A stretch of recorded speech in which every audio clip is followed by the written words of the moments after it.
Again, thanks for tuning in. You're listening to World Combat Sports. What's good? Hopefully everybody's doing great. It's Monday. Another week, another day in life, another opportunity.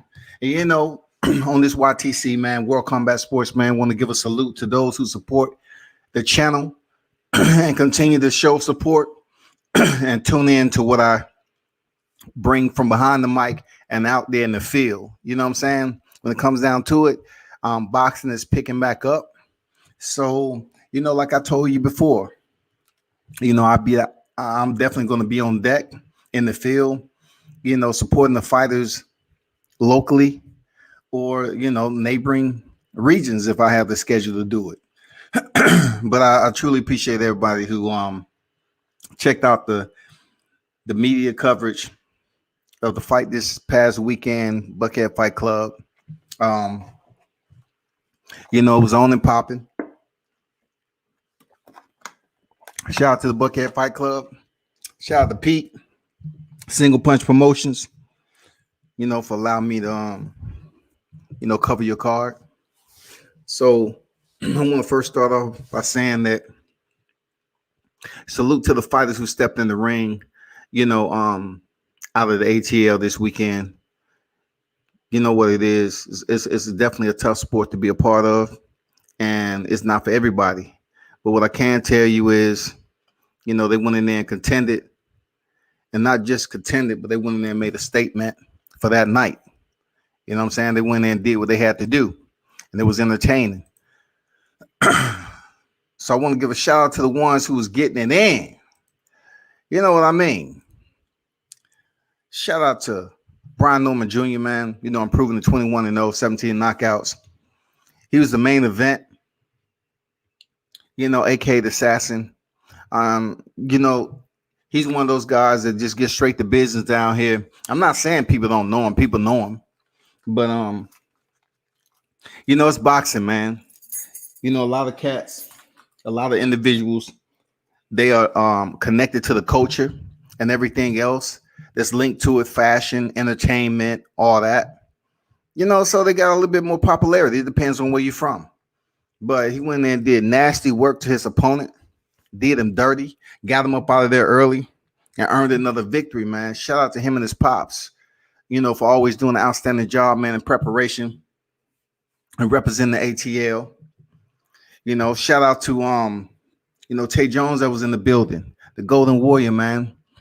Had a damn nice looking outfit. He changed it up. It's been a while since I seen him from the last one to now. I mean, he came in there, first of all, on weight. You talking about a fighter who was injured, had a hiatus, and stepped back in the ring. So I want to salute, Tay Jones, which is one of the older fighters in the game. He went in there, he looked young. I'm telling you, that man walk. It wasn't a warm-up phase or anything. He's like, shit, ding, ding, dong, dong. Did. Shit. Tay Jones went to work on that motherfucker, dog. I gotta say he looked sharp, man, and strong right after opening bell. I know he was like on his home soil, but not everybody get up there and give you that type of energy right out the gate. But he went in there and made it entertaining from the opening bell, man, landed some hard shots, but still kept it technically sound, and ended up getting a stoppage, man. It was a solid performance, man. Not just to make the weight, but to come in there and perform like, rehydration and everything. Like you look solid. You know what I'm saying? Shout out to Coach Mustafa. Off Glenwood Road. He had some fighters up in there, man. Not all of them fought. And I didn't know all of them. But shout out to, Coach Mustafa, man. He's growing incredibly fast in the last several months. He's off Glenwood, and his gym has a lot of fighters that's in there. You know what I'm saying? Shout out to Mac Truck that was in the building. It's out of the Grindhouse. Shout out to Mo. Just met this fighter this past weekend. I know Sniper was on deck. He didn't get a chance to let his hands go because I think it was a COVID situation or what have you. And I think the other guy's Nichols. That's the first time I seen him. But hopefully I got everybody. I know Mo went over there and stepped in the ring and ended up getting a stoppage. Looked good, pro debut, from my understanding, and went in there and picked up his first victory, but had a incredible following that was on deck that was cheering him on. When you get that hometown love, man, I'm telling you, it ain't nothing like it. It's nothing like hometown love when people sitting up here treating you like a rock star. They got camera phone. They got the cameras out. They got the flashlight on their and on their phone, and it's like rock star status, man. And all this shit, being able to cover the Atlanta fighters, man, was a pleasure. Get to see them, go in there and get it in for real. Going in there and seeing getting in. Shout out to Carlos Jackson, man. He was in the building supporting. He dropped through. Shout out to Hollywood Desiree. It was the first time I was actually able to meet her. She made her professional debut.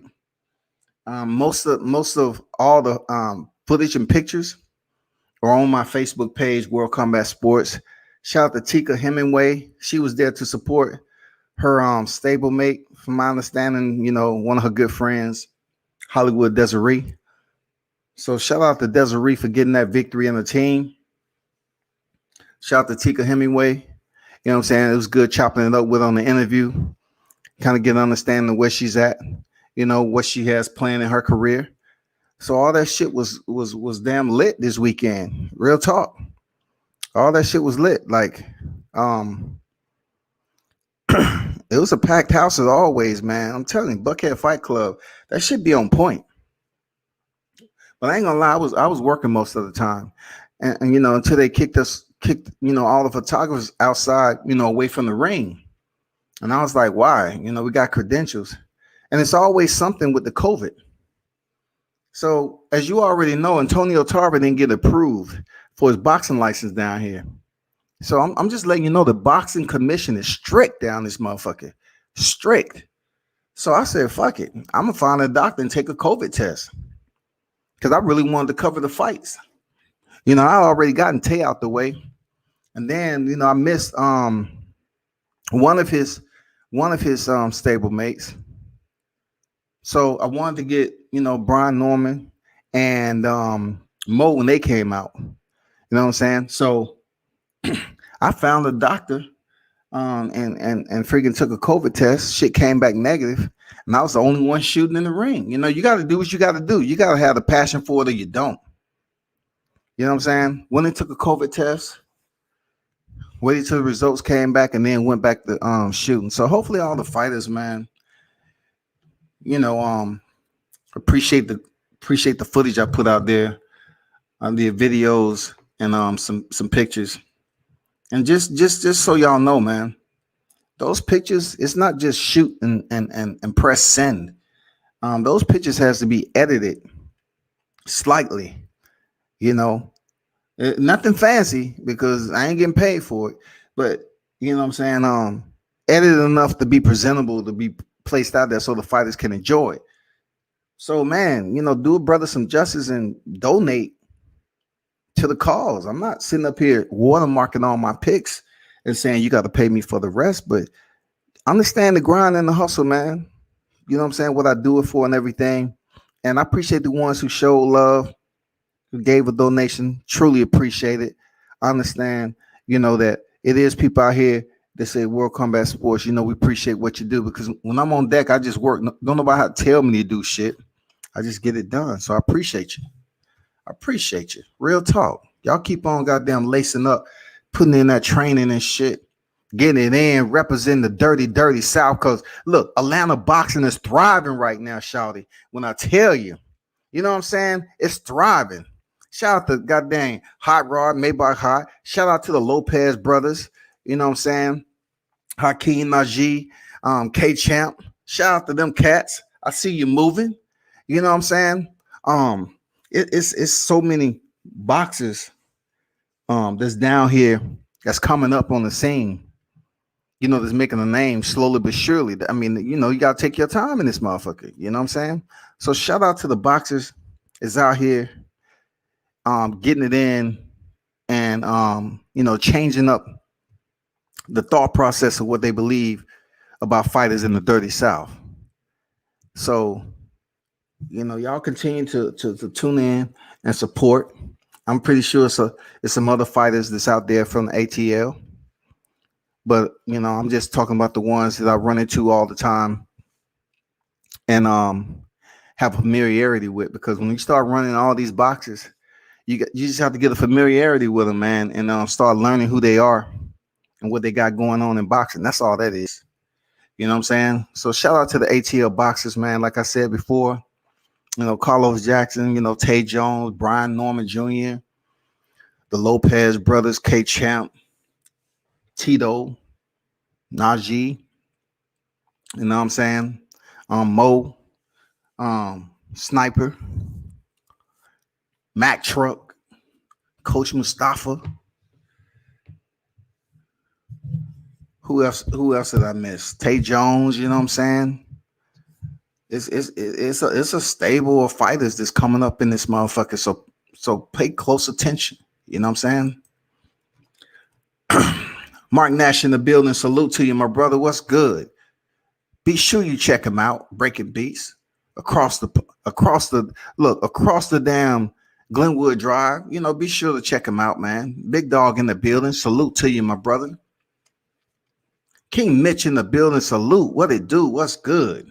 Michael Johnson Boxing Talking More. What's good with you?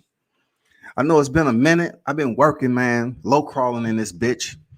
When I freaking take the pics and do the videos, man, I have to edit them shorts myself. You know what I'm saying? It's much more than behind the mic for me. You know what I'm saying? I told y'all, when the boxing picks back up, man, I'd rather be on deck, supporting the fighters. Doing lives all the time is just not what I do. I don't do lives all the time. So if it wasn't for the pandemic, I probably wouldn't have started a channel as heavy as I did. But believe me, I appreciate it. I appreciate the ones who show support and tune in. Real talk.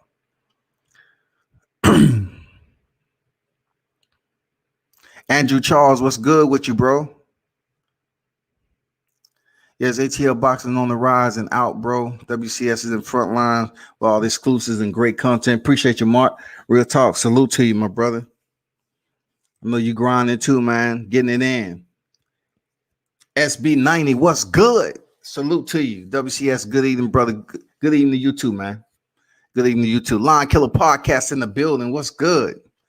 Be sure to check him out, y'all. Check his channel out. Support the show. WCS. Appreciate the donation that coming from Mark Nash.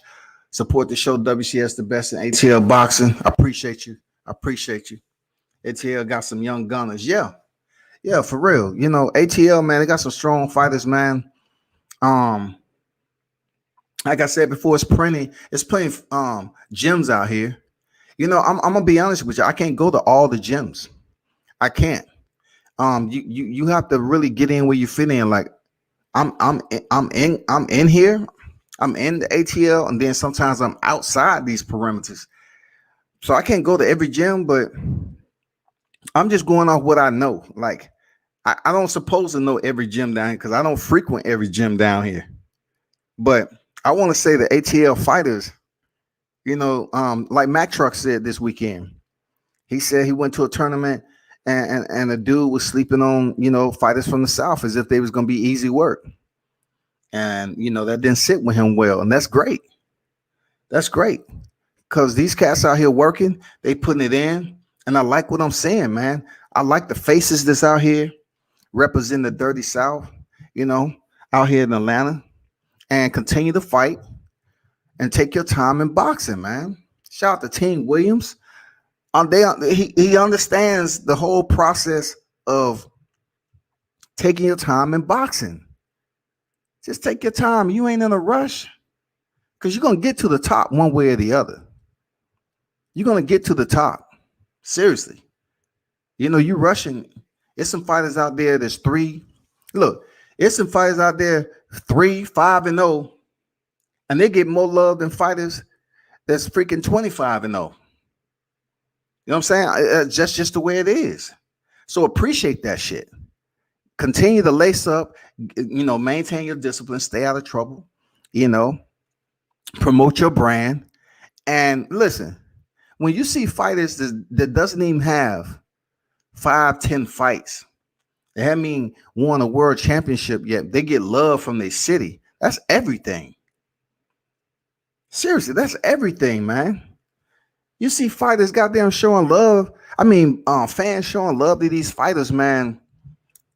That only boosts them up, man. The ring walk over there ain't nothing about 50 feet.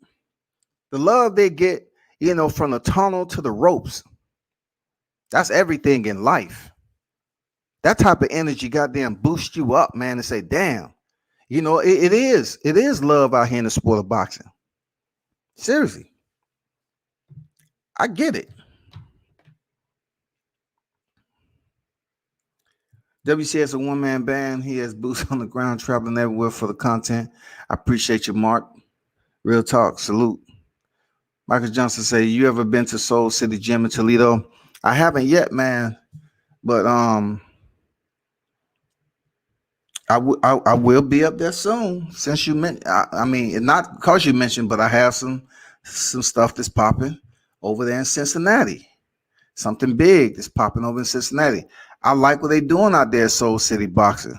You know what I'm saying? Isaiah Steen, Charles Conwell, OJ3, Coach Rashawn.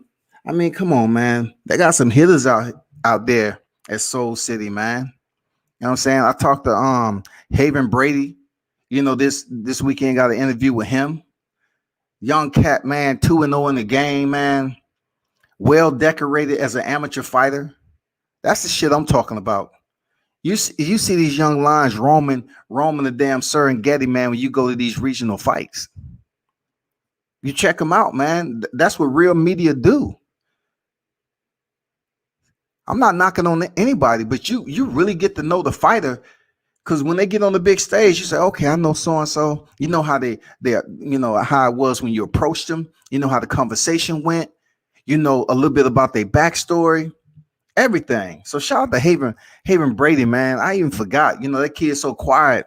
He was up there helping out around the promotion. If you don't know who Haven Brady is, man, check him out. I will be posting his interview probably tomorrow. But he said, let's go in the locker room and goddamn do an interview, man. That's what I'm talking about. Not every fighter is freaking stuck up, bro. Some fighters out here that's doing what they're supposed to do, man. I appreciate you. L-Dub in the building. What's good with you, man? Salute to L-Dub, man. Bringing the damn boxing media content from all over. Appreciate you, bro. So, big salute to the ATL fighters. It's supposed to be a big announcement tomorrow. But, if you basically read my title, it's a lot that's going on as far as, the Fury Joshua push and everything, right? And it's okay to push any type of fight, with Fury Joshua. That's the fight you're trying to push, cool. But, from what I'm seeing out here from those individuals that choose to believe they're bringing more energy to the topic, is they would rather, vilify the WBC king, Deontay Wilder.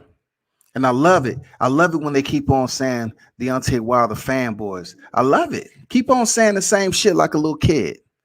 But, talk about just Fury and Joshua. Try to do this for yourself. If you're able to talk about Fury and Joshua and talk about what that fight entails, your assessment and observation, do it. Don't bring Deontay Wilder's name in here to boost it up.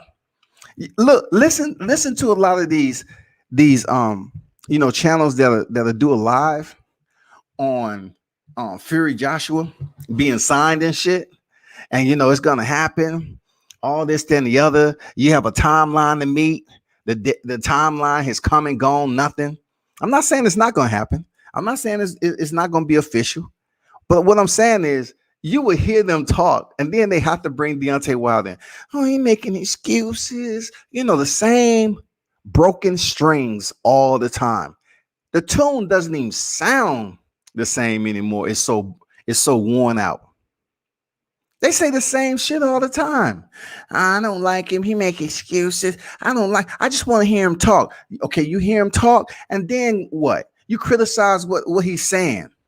Why he didn't bring up this? Why he didn't bring up that? What the fuck do you want? Do you want the man to speak, or you want him in silence? Which one is it? And look, the individuals that believe that they're speaking about one fighter as if I cover a single fighter, then that's your ill advisory. That's on you. Because I can't tell you how many times that God bless you with vision to just take a look at my YouTube. And to be honest with you, I could give a crap or give a damn what you think about who I cover. It's just the fact that they pretend to act like I cover Deontay Wilder every day, when in fact, you have individuals that's out here covering Deontay Wilder every day because that's the only way they can get people to tune in to their window of media. They have to put a Deontay Wilder thumbnail up there. Seriously, they have to do this shit. We hear what's good, bro. Salute to you. They have to, bro. All this shit, like, that's why people take boxing as a joke. Listen to me. This is why a lot of people take boxing as a joke. Because for some fighters, they can lose 5 and 6 times and it's okay. According to where they box out of and everything, and people give them their own excuses. You know what I'm saying? They give them comfort food through the microphone. Oh, it wasn't that bad. He's in a tough division. They come up with all these motherfucking broken down narratives and shit to ease the pain of these fighters that keep on losing. Then Deontay Wilder loses one time, and they trying to act like it's a new motherfucking scripture in the bylaws that he did something that no other fighter has ever done. You look at the entire scope and magnitude of how he lost. Boxing is taken for a joke because so many people treat it as a joke. You have people out here saying they've been covering boxing this long.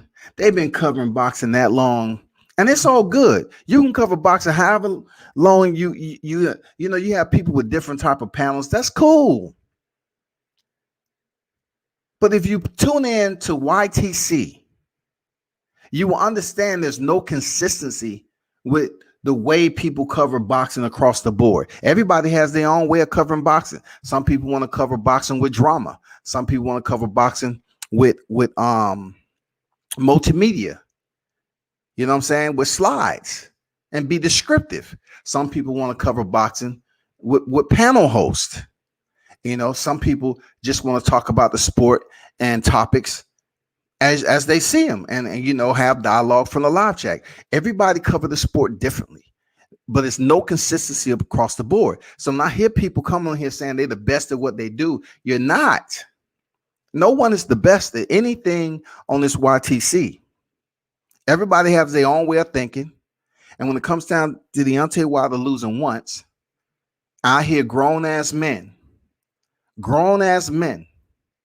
using the same false, debilitated narrative, showing deficiency in thinking for themselves and leadership. These individuals are being followers. They say it because the more times they say it, people can agree. Therefore, I don't need that. You see who I got in my live chat? I know they ain't going to agree with all the shit I'm saying. I'm good. I'm cool with it. They're not going to do it, y'all. I don't care if it's 5, 6, 7, 7, 6, 5, 4. It don't matter. If you know how many people in my live chat, then you're watching. Thanks for the view, shawty. You know what I'm saying? But when it comes down to Deontay Wilder reigning as long as he did, right? And being attached to fighting to what many consider the best heavyweight, right? Tyson Fury. So, so that's all out the window. Anthony Joshua never fought Tyson Fury before, but Deontay Wilder has. But he gets no credit because the draw didn't mean anything, and then he lost his belt in the rematch. It's not the fact that he wanted an immediate rematch, but Tyson Fury did not. So therefore, it does seem like a bit, a huge bowl of racism and prejudice and discrimination when it comes to talking about why it's being ignored as to why Tyson Fury should give Deontay Wilder his rematch. It's a trilogy.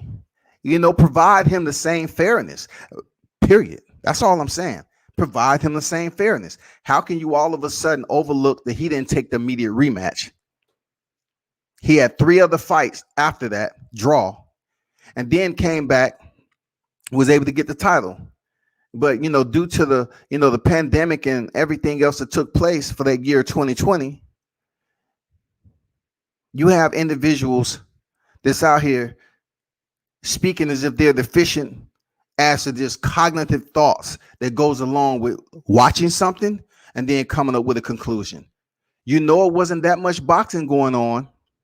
The level for which that boxer is on. Not everybody can step into an empty arena and fight.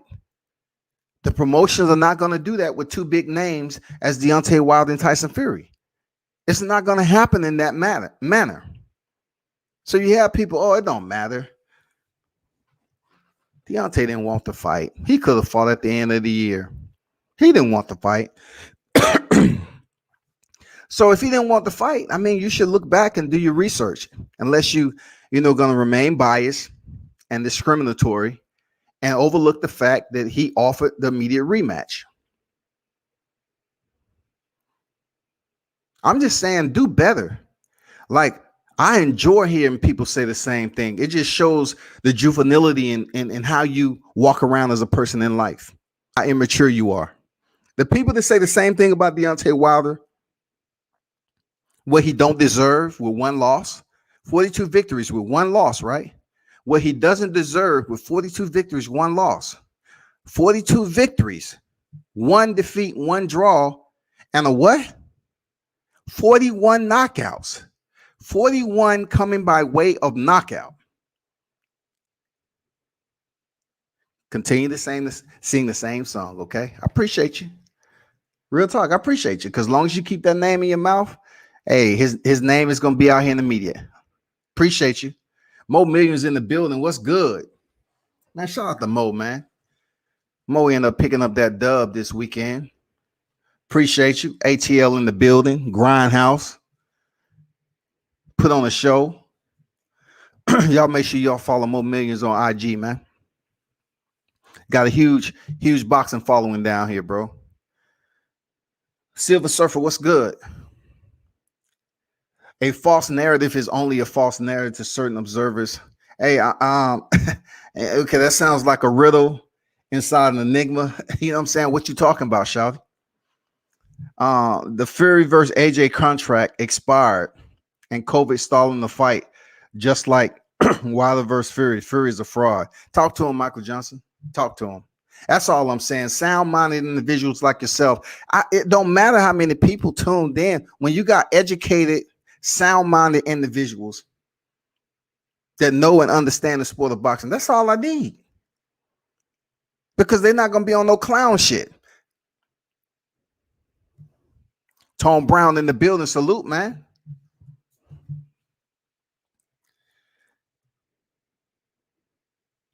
That's a perfect example of what we're talking about. That's a perfect example. Fury versus AJ contract expired. So this has been the push out here in the media, right? They had 30, right? People was countdown. I still see people making thumbnails that Fury Joshua signed. Okay, we want to see some official. We want to see the conclusion of Deontay Wilder's arbitration with Tyson Fury. I remember when people were saying that It's nothing going on with Deontay Wilder and Tyson Fury. Tyson Fury be fighting in October or December at the end of 2020. That didn't happen. And then they say coming 2021, Tyson Fury, Anthony Joshua signs a 2-fight deal. Man, everybody took to the thumbnails again. Fury Joshua, 2-fight deal signed. We in April already. There's no scheduled fight on BoxRec. There haven't been official promotion. They didn't pronounce a venue. We're gonna. I heard Eddie Hearn say Wembley, right? They're gonna do it in Wembley, for real. Look, hopefully this time, if they're gonna do it in Wembley, hopefully Anthony Joshua can sell it out. I would hate for Tyson Fury and Anthony Joshua to have a fight in Wembley and don't sell out. Look, this is giving the credit that the live gate is almost at full capacity. I would hate for them to do a partial capacity and the shit don't sell out. Because we know Eddie Hearns is going to freaking exaggerate the numbers anyway. But I would hate to see Tyson Fury and Anthony Joshua be in Wembley Stadium and it bombs.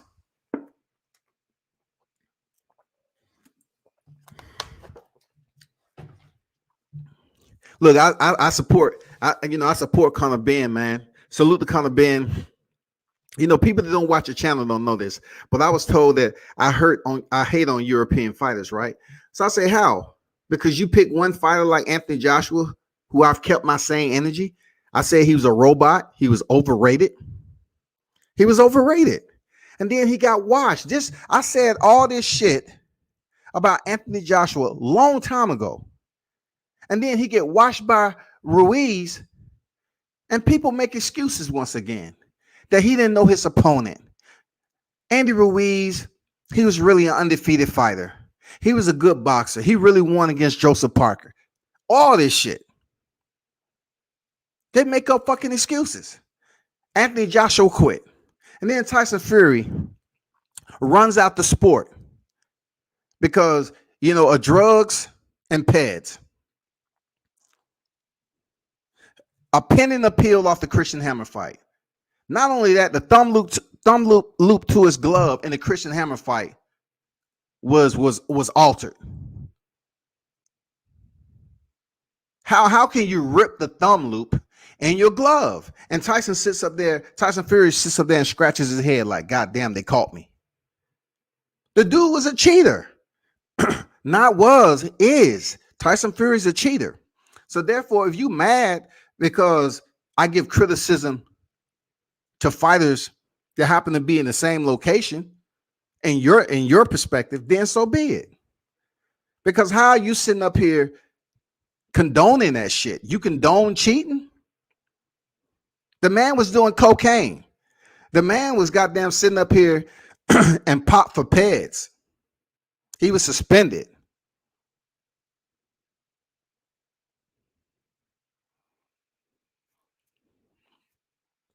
Joshua lost. Look, they want to say it's racist, right? They want to say you're racist. Oh, you racist. But how can I be racist, when it comes down to who I support heavy? They don't have an answer for that. All they know is, you got criticism for Dillian White, Anthony Joshua, and Tyson Fury. And I'm saying to myself, like, those some big names in the sport, right? I'm boxing and MMA media, combat sports. I have the right to speak on those fighters and be critical, just like y'all do of Deontay Wilder. Seriously. They act like what they saying about Deontay Wilder is a thesis. The motherfuckers in the classroom. Class, please pay attention. We have Professor Know-It-All. He's going to talk about the fight of Deontay Wilder and why he's so bad for the sport. Nobody want to hear that bullshit. We have every right to be critical of those fighters too that's being protected over there across the pond. Conor Benn fight like he on a mission. I like Conor Benn, fighting style. I like how he coming in and get that flash bang, pop, pop. Got Samuel Vargas up out of there. I like that shit. Every UK fighter isn't the same.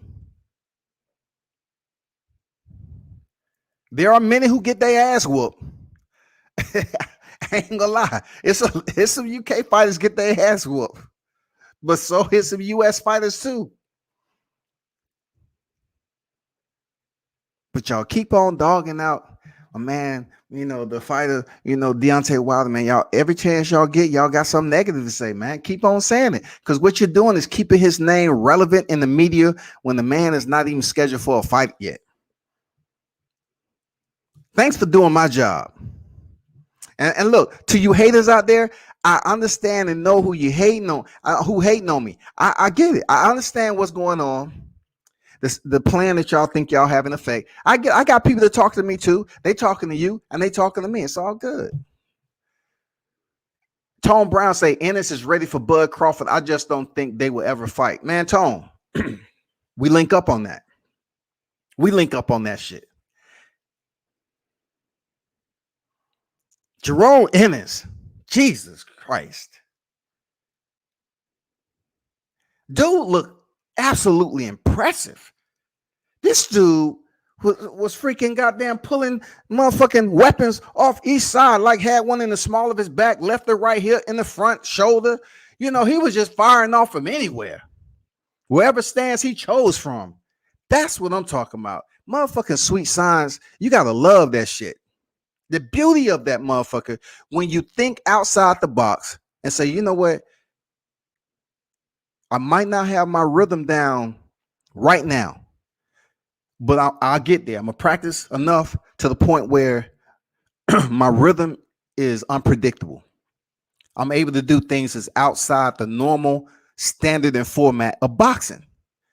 And when Jerome Ennis was up there hitting Sergey Lipinets, he was landing those punches. I was like, God damn, this motherfucker's surgical.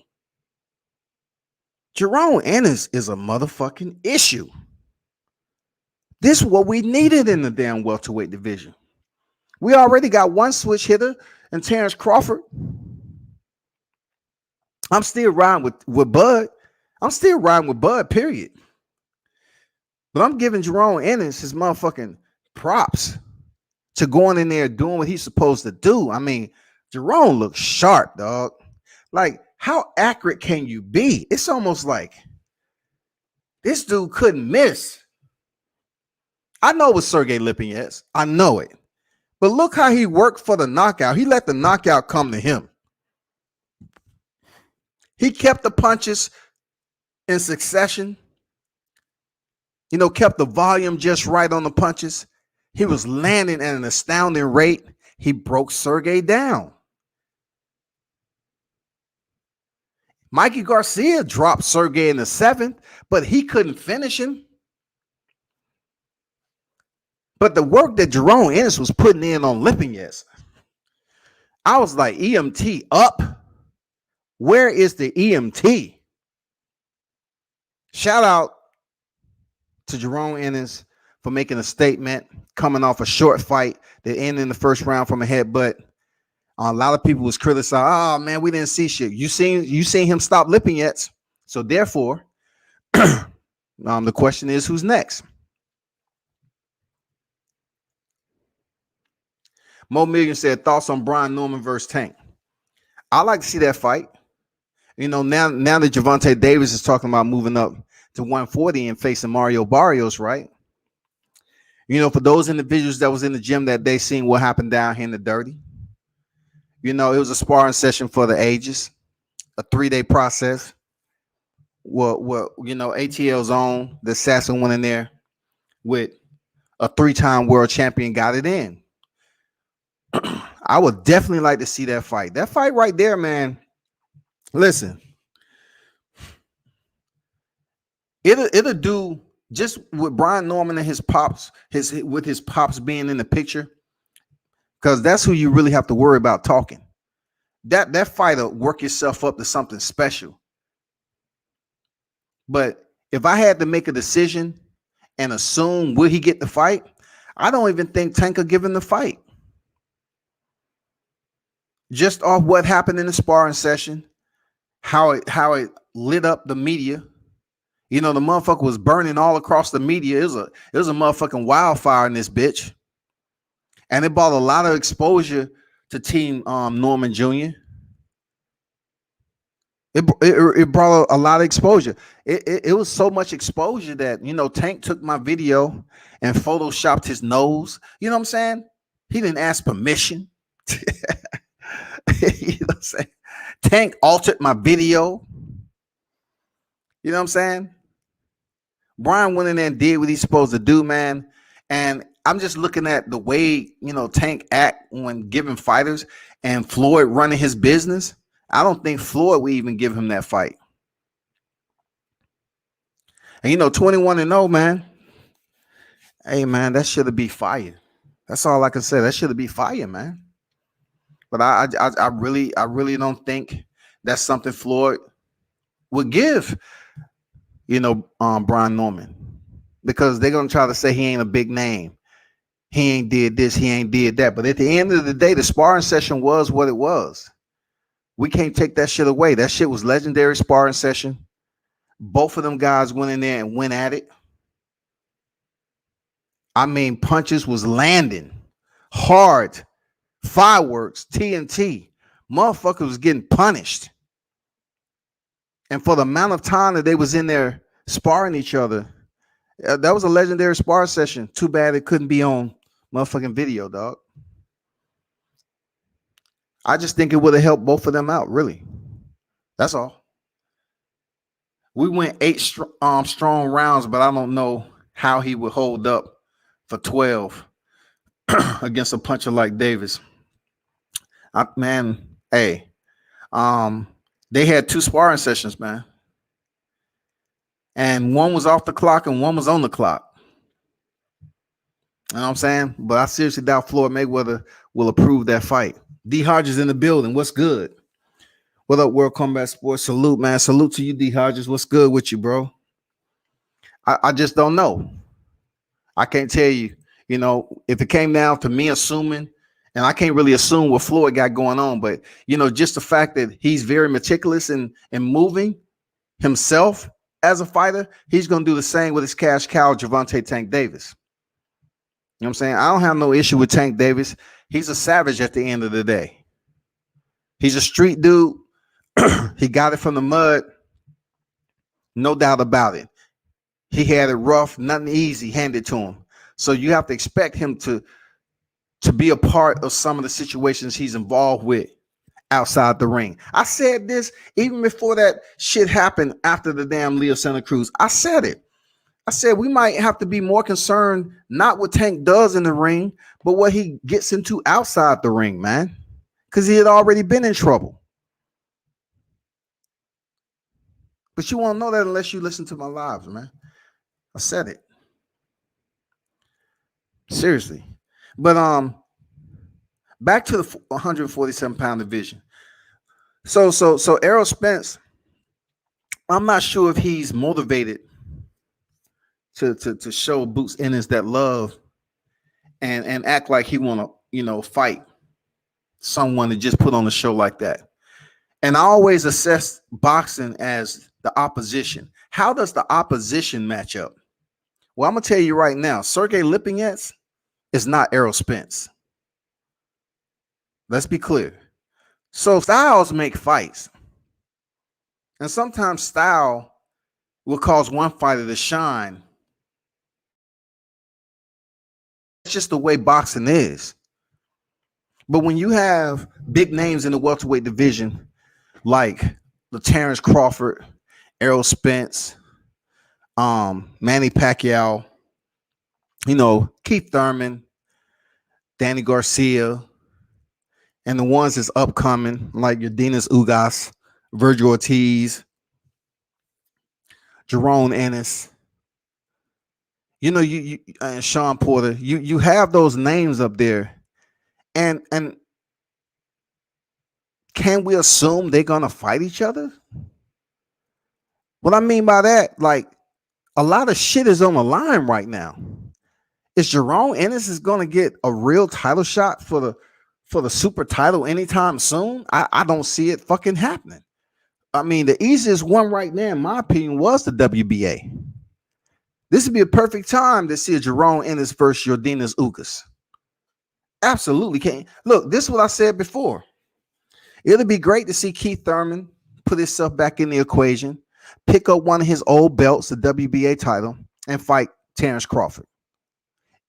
And then Terrence Crawford, assuming he beat Keith Thurman, he goes in there for the undisputed against Errol Spence. Or what seems a little bit more electric to me is Jerome Ennis getting that fight with Yordenis Ugas rather than Errol Spence.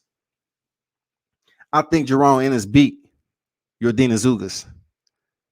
And then, could you imagine Jerome Ennis, Terrence Bud Crawford? Shit. Man, what you talking about, Shawty? Man, come on, man. Come on. Could you imagine Terrence Crawford taking that fight with Jerome Ennis and then going to fight Errol Spence? It wouldn't be shit Errol can say then. It wouldn't be no excuses, no nothing. Because I told you before, I'm tired of Errol Spence's excuses, man. And people that's sitting up here, you know, I got some you know, some voices out there I'm cool with. Just like they say shit about me when I talk about Bud Crawford, I'm saying shit about them when they talk about Errol Spence. Y'all be bigging up Errol Spence too much, dog. He doesn't have a great resume. Nothing on his resume is great. Nothing. If he stopped boxing right now, it'll take him a good long time to get into the Hall of Fame. Who on his resume? I've been through this before. The man was flip-flopping back from super welterweight to welterweight for the longest of time. He has about 12 solid fights on which he was consistently a welterweight.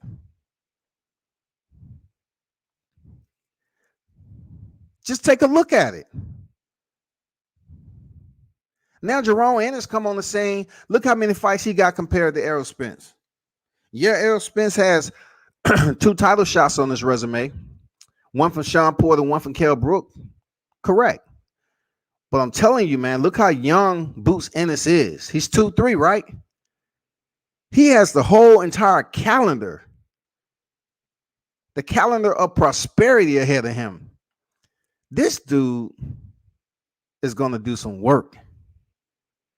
You could probably see Jerome Ennis going from 47, 54, 60. I see him going up 3 divisions. I mean, I see him going up 2 divisions. I see him going up to 54 and 60. I'm not sure about 68. I'll say 54 and 60. I'm not sure about 68. But I see him doing some big things after seeing that performance with Lipinets. We still have to see how he looks against an elite fighter such as Bud Crawford, Errol Spence, even a Keith Thurman. We have to see how that works.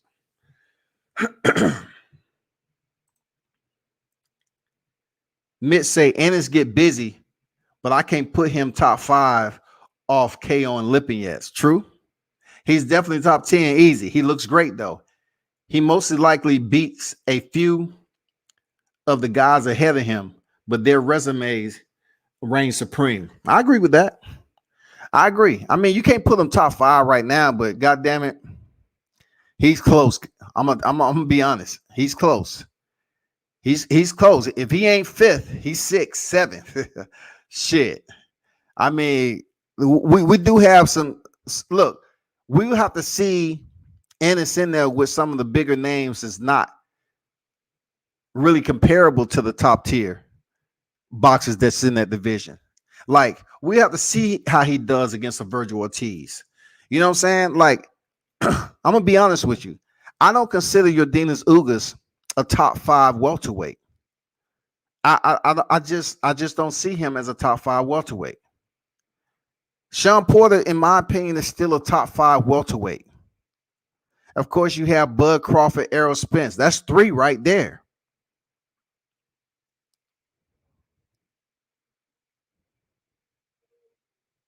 Keith Thurman comes into the picture. Keith Thurman is ballooning up in weight. I don't know what's going on with him. But a lot of people say, well, Keith Thurman still considered the top 5 welterweight. And then you have Mikey Garcia, whether he chooses to stay at 140 or 47. Then, you have all these other names, but Jerome Ennis is close, man. He's close. Spence, Bud, Pack, Porter, Ugas, Thurman, Danny, and Mikey all have to be placed above Ennis. For real? Ugas? I disagree with you, Mitch. I disagree with you, bro. I disagree. With Ugas, I disagree, man. I disagree. Big time. Thurman, I can still say Thurman, but I don't know what Thurman's head at right now. Like, dude, ballooned up in weight, man. He probably a damn a cruiserweight right now. That's why Thurman up here bullshitting around talking about he need motherfucking 6 months to get ready for a fight. Shit. I want to see Thurman back in the ring, but dude look like his mind is not even on boxing, dog. It's going to take more than fucking IG to talk your way back into the ring. You're looking big right now, shawty. I haven't even thought of that yet, but it sure would shake things up if Ennis got the Ugas fight. I'm telling you, it will shake things up, man. It will put the welterweight division right where it needs to be. Look, if you're talking about 4 across the board, killers, it'll be great to get that Ugas Ennis fight. Because goddamn it, Ennis goes in there and defeat Ugas. Man, that title picture is not only clear, but that motherfucker is epic. Now you got people that saying, "Oh hell no, let me goddamn sit straight up for this motherfucker." You trying to tell me you got Terrence Bud Crawford WBO, Jerome Ennis is the WBA, Errol Spence is the WBC and IBF? That's looking real nice. That's looking real nice. So then all we need to do is get with the promotions and fuck all this other side of the gas station behind the motherfucking corner up in the tree type shit. Make the fucking fight. Make that damn Ugas Ennis, boom, get that out the way. And then we would really like to see Bud and Ennis. But people, I hear them already. They already done put their motherfucking saddles on, them Shetland ponies, and they trying to ride out on the Ennis bandwagon. Giddy up! They trying to motherfucking start up the OK Corral up in this bitch. Ennis, he's the best in boxing. He can't be stopped. He still has some work to do. He has to face the competition. But now you have some of Bud Crawford's fans. Just because Ennis is a switch hitter, they're aborting mission with Bud and jumping on Ennis bandwagon. You know what I'm saying? They're not even giving the man enough time to face the elite in the welterweight division. They jumping on the bandwagon already. Boots. They just love saying boots all the time. That's all that is. Ennis ain't getting to no damn Ugas fight. I know, man. It's just good banter, though. You know what I'm saying? It's boxing banter, bro. You're right. He ain't getting no goddamn Ugas fight. That's a dangerous fight. Conor Ben maybe entered the top 15.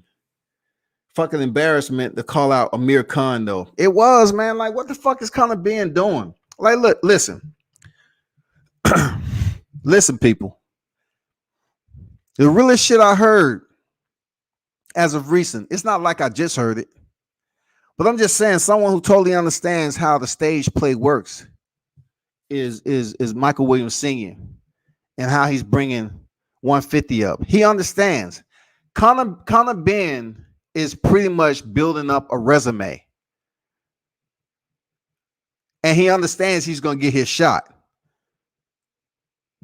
but he's trying to basically attach himself to some bigger names that may be past their competitive edge, competitive prime, however you want to say it. But that's what he's trying to do. He's trying to fight style-wise someone who has just as good as hand speed as he do, that can box, and then have that damn experience behind them and the name. And Amir Khan has that name still. You feel me? Like Amir Khan still has a name in boxing. That's fact. So it's smart what Conor Ben is doing, but the one that that truly understands how to properly brand a fighter, his son, man, y'all should listen to some of the shit he says. 300 has the shit down packed.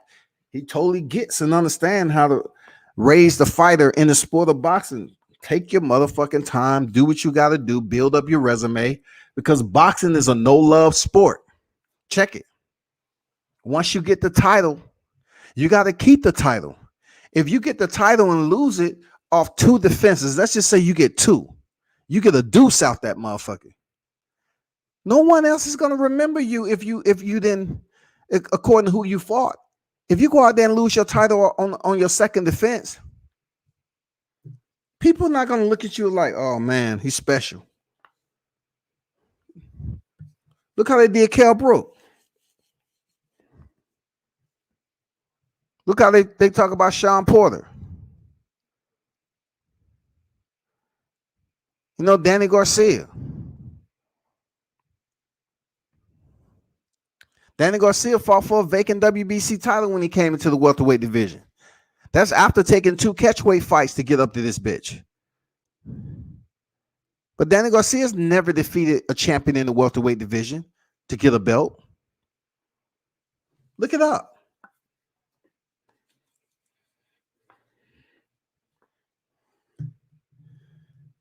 Ennis should get in with Josecito Lopez, Acustio Clayton next. Those guys above will big time him. No reason to fight the kid right now. Honestly, it should be Thurman or Mikey that gives him a shot. That's a dangerous fight for Thurman, and it's a super dangerous fight for Mikey, because Mikey went the entire distance with Sergey Lipinets. So imagine that. Like I said before, Mikey dropped Sergey in the 7th round, and Sergey got back up and fought on. You know what I'm saying? To finish the fight. Yeah, he wore that motherfucker. Mikey punished him, but look. Boots Ennis might fuck around and stop 4 division champion Mikey Garcia while you fucking around. Look, it might be late. And I know a lot of people are going to say, well, Errol Spence couldn't stop him. I'm telling you, like, if he's fluent, he brings that glass in there and that motherfucker's running over. If he coming there with a full glass, Mikey's in trouble. Mikey's in motherfucking trouble. If Jerome Ennis coming there with his glass running over, like that motherfucker coming there and say, okay, I'm about to put on a motherfucking show. And that shit is just flowing like he was with Sergey, and he's connecting on Mikey, he might stop him late. 10, 11, 12th round.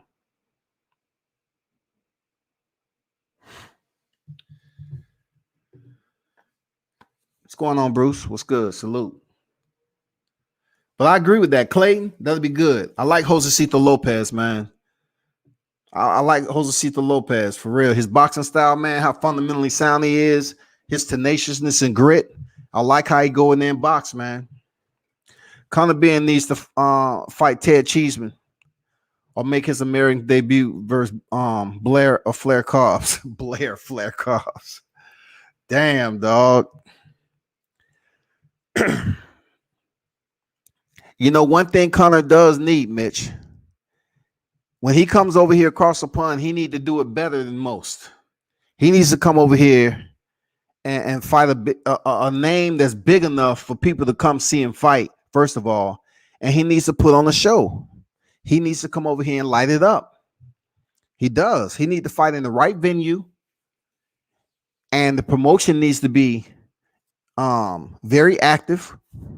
Because, Conor Ben, he has the ink, he has the damn appearance and the persona to give you that promotional, machismo and charisma that you need.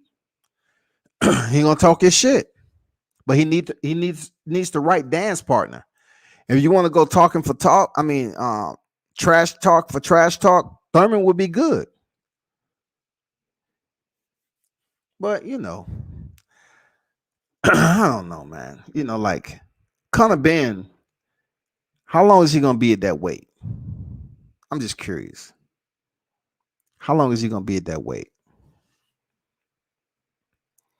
How long is it gonna take him to come over here and fight somebody big in the US? I don't know, bro. But I do like his fighting style and how he put on the show. Blair Carr's coming back next week on McGill's card. Shout out to Hummy McGill. I call him the Zorro of boxing. Look, Hummy McGill, he comes in, win a title, and leave.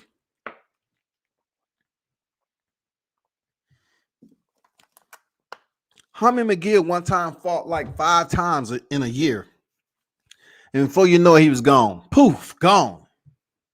He's in a whole nother division. I mean, this dude, he put in work. But people ain't showing him love, man. Like, he's just the fathom. Look, he's the Phantom of the Opera. I'm telling you, that's Hummy McGill. Not to get off subject. Certain fighters I can't see getting stopped. Thurman ain't one of them, though. Okay, all right. Spence stopped him to the body. Crawford makes him his corner throw in the towel. I like Danny Chen's shit granted, bro. Listen. Danny Garcia does have a respectable chin, but also you have to respect his defensive shield too. His guard. You have to respect his ring IQ and his defense. You know what I'm saying? I'm gonna tell you. Listen, Sergey Lipinets had him boxing off the back foot the damn near the entire fight. I didn't see Errol Spence having him boxing off the back foot the whole entire fight. Yeah, he took some damage. But Danny Garcia looked worse than Mikey Garcia did, leaving that fight with Spence. I don't know, man. It comes a time where if you look back on that fight, and when they asked him, we're going to throw in the towel. I don't know if Robert Garcia was up there bullshitting for the cameras as if they was really going to throw in the towel. But if Boots Ennis can go in the later rounds and he still have Nas in the motherfucking gas tank, it will be a problem, man.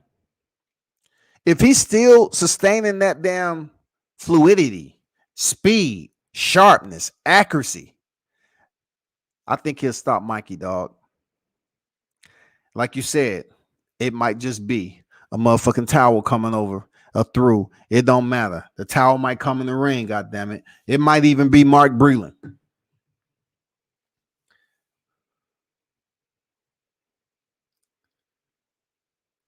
Hyman McGill. Damn, I like that division though. I like what's going down. I just don't like how Errol Spencer's not taking it serious enough.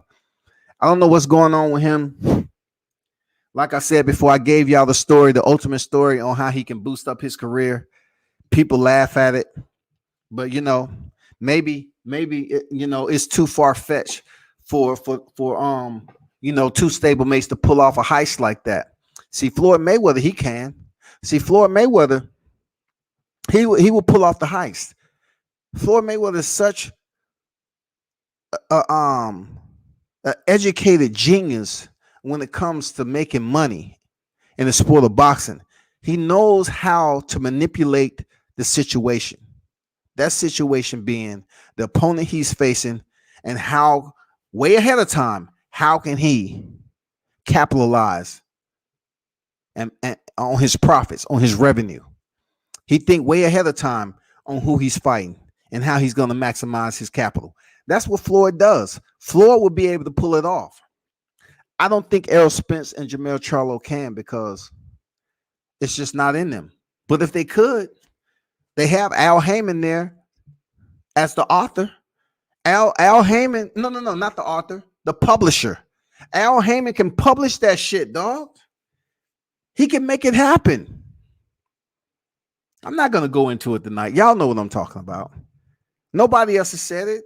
I'm telling you, that's how both of their careers can hit new heights, and then they can go on about their business the next 3 years and do what the fuck they want to do. Because right then and there, you would have had Errol Spence, a two-division, unified champion. I can't call him two-division undisputed because I don't see him beating Bud Crawford. But just in case a miracle happened, he'd be two-division undisputed. And then freaking Jermell Charlo would be two-time undisputed. But their mindset may not be able to pull off the story like that. It's easy. You have Al Heyman as the publisher to one of the grandest heights. All they have to do is plan it accordingly. I said it already. Start the beef within the camp, split up, train all alone. Everybody knows what the real deal is, and you go in here and perform. That's it. That's boxing. People want to hit me on the inbox and say, why would you come up with a story of fixing fights? I say, do you know how many times boxers walk in the ring knowing who's going to win? Stop it already. Stop it. It's been going on for decades, bro. I thought Danny won a few rounds, though. Spence gave them away, but I did give him maybe 2 rounds. Michael was fucking punching bag for 12 rounds. Worst nightmare of Mikey Garcia's career. Bad timing. Okay, check this out, Mitch. Check this out. Why would you say it was the worst night of Mikey Garcia's career when he made a lot of money off that fight? And going into that fight with Errol Spence, he was undefeated. Mikey Garcia, if you roll back, Mikey Garcia did grown man shit there, Mitch. He left the sport to get his motherfucking name and brand back. He came out the pocket. He did grown man shit. That's what I respect. He did grown man shit. He was out the sport for several months to get from underneath Bob Arum. Once that was taken care of, it allowed him to be able to execute a fight in the welterweight division against Errol Spence. He saw something nobody else did. And that was getting punched in the face more times than enough. He saw that. That's why his defense was good. Robert Garcia worked on his defense perfectly. Robert said, hey, amigo, you going to get fucked up? I'm telling you, Errol Spence, he going to fuck you up. I'm just being honest. He's going to fuck you up. So we have to work on some defense. We're going to get your weight down. It's okay, but we're going to work on this defense. And that's what they did. They worked on the motherfucking defense. And Errol Spence, one thing I noticed is that where does the versatility come in at? You know what I'm saying? That's what I see. If I were to say Terrence Crawford and Jerome Ennis, I see the versatility being in there. Like, Errol Spence is a southpaw, but what's the versatility in trying to stop somebody like Mikey Garcia? Like, understand where I'm coming from. Look how much damage he did with Danny Garcia, but he couldn't do that with Mikey Garcia. Because Mikey Garcia already had the understanding of the capabilities of Errol Spence and his punch volume and his pressure, his present pressure. You know what I'm saying? He already had that. But Danny Garcia, he knew Danny Garcia was going to open up. Errol Spence knew Danny Garcia was going to try to open up and fight him. And that will leave him open just like Sean Porter. But Mikey Garcia came up there defensive minded. Mikey Garcia. Mike Garcia came in a defensive minded. And that's why he walked out of there and went straight to the club. People's coming up to Mikey at the club and be like, didn't you just finish 12 round? I see. And it looked like you haven't even been in a fight. But Danny Garcia, shit. Motherfuckers around the ambulance outside. Salute, Danny. We support you. Salute, Danny. Salute. Prayers, blessings, presence. You're a warrior. All right, that's enough, people. We gotta get him to the hospital. Shit, he looked bad. A lot of people say Danny Garcia is better than Mikey Garcia. But Mikey Garcia took less damage than Danny Garcia from Errol Spence. What's going on, Pac-Man? What's good? Golden Warrior in the building, man, with another win in his record. You know what it is. Salute to Dan Golden Warrior for getting it in, man. Congrats on the marriage, bro. ATL fighter in the building. Bomb squad. Shout out to the LDBC members that showed up. You know what I'm saying? Look, say what you want, but when you got people that know you, that are down travel to check you out and show that support, then that's what it is. You can't say nothing because a lot of people won't even they're interview fighters all the time. They won't go check them out. They won't go visit. If they really your boys and fuck with you, they say, hey man, we're gonna come down there and check you out, man. We're gonna show support. So shout out to, LDBC was in the building, man. They went down there to see, Tay Jones return to the ring, man. That's what's good. I just think Mikey had a bad performance. He had a bad night on top of Spence being bigger and better. Man, why are you making up excuses for Mikey, dog? Like, make up your mind. Like, you say it was the worst choice he ever made earlier, and then you're saying you just think Mikey had a bad performance. Come on now. Did he have a superb performance against Jesse Vargas? Danny did look worse physically after the fight. Absolutely he did, man. Mikey said a body shot hurt him, but other than that, he was okay. Oh my God, Mikey, man. Listen. He might be right. Mike is a different type of cat, dog. Seriously. He's a different type of dude, man. When he cuts weight, he looked like the easiest damn softest opponent that you can fuck with. Like, he looks bad. When Mikey dries out, he's like, oh man. When I saw him up there against Robert Easter, I say, Mikey, he looks like death on bones. He don't say Robert Easter tall. He's gonna have a field day with Mikey. Shit, motherfucking Mikey Garcia rehydrated. He came in there looking like Tay Jones. That motherfucker came in there looking like Tay Jones. Shit, I was like, what? I'm looking for Tay. What? Dude, rehydrated. I was like, what the fuck? What did you drink? Some Hennessy Black? Shit. That boy came back in there ready, dog. That mother looked like he had 1% body fat at the weigh-ins, and then came back in that mother looking like they was making 300, the black version. For real. Leonidas, you have been replaced. We are bringing in another conqueror. We have Tay Jones. He will lead you into the battlefield. Mikey said, take fuck being up for the U.S. They're not in the same weight class, I don't think, man. Yeah, they are. I mean, yeah. That'll be a good fight, man. It'd be a good fight for Taylor. But you have to understand what would they fight, man? Would they have they wouldn't have that shit down here in the A. I don't know where they'd fight that shit at, you know what I'm saying? But that'd be a good look. That'd be a good look. Both of them have their own fan base. That'd be a good look. I didn't say the worst choice. I said the worst night. No excuse. Spence whooped that ass. But I think Mikey was off. He better than how he performed that night. He talking about Conor Ben, man. Conor Ben. Who just knocked out Samuel Vargas. Conor Ben over there in the UK. The son of Nigel Ben. Yeah. He got some flashing and brawn. You know what I'm saying? He got that snick to him. You know what I'm saying? He brings some bravado.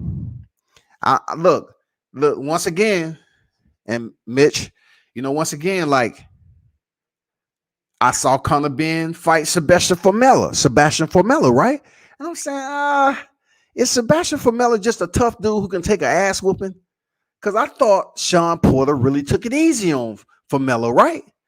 And then motherfucking Conor Ben goes in there and touches him up bad.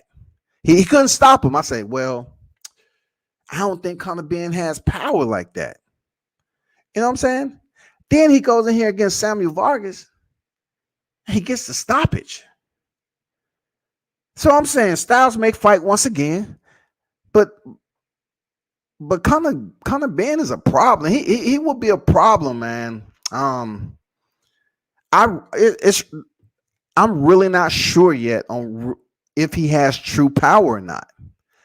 I don't know. I know he stopped 75. I just don't know, man. I cannot check the box on that shit, man. He can box his ass off now. He can give you a show, but I just don't know if he has power or not, man. I don't know, Tay. Shit, that'd be a good fight for you, man. Both of y'all gonna come out the first, answer the bell, man, and start locking up. Shit.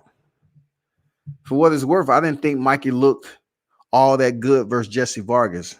Absolutely. That's why I really didn't go in detail about the fight. You're right. Especially after the 6th round, I had that fight closer than most. Man, I'm not even look, Mitch, I'm not gonna elaborate on no motherfucking Jesse Vargas.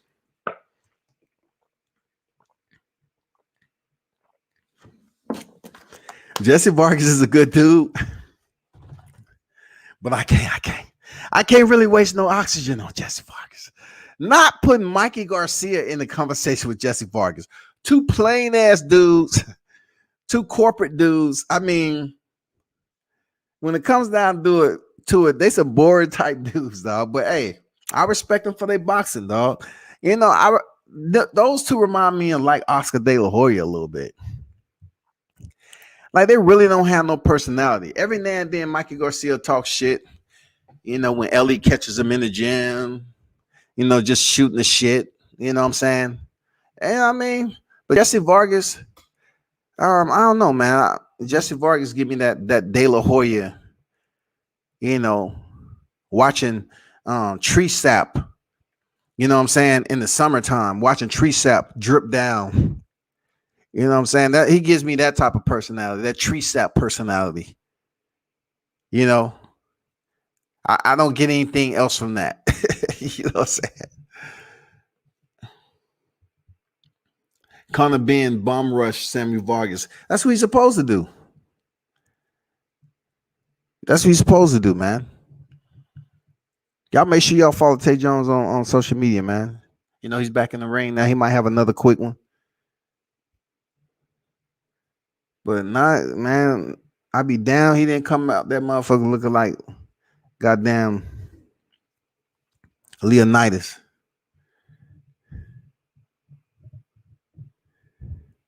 That shit was 300 all over again. Okay. He got another one in June. He gonna lace back up in June. That's what it is. So I'm guessing it's gonna be at the same spot, right? That's what I'm guessing. It's gonna be because that one's supposed to be a big ass fight card, dog. From what I'm hearing, from what when I was in there taking my COVID test, she said that shit gonna be fire.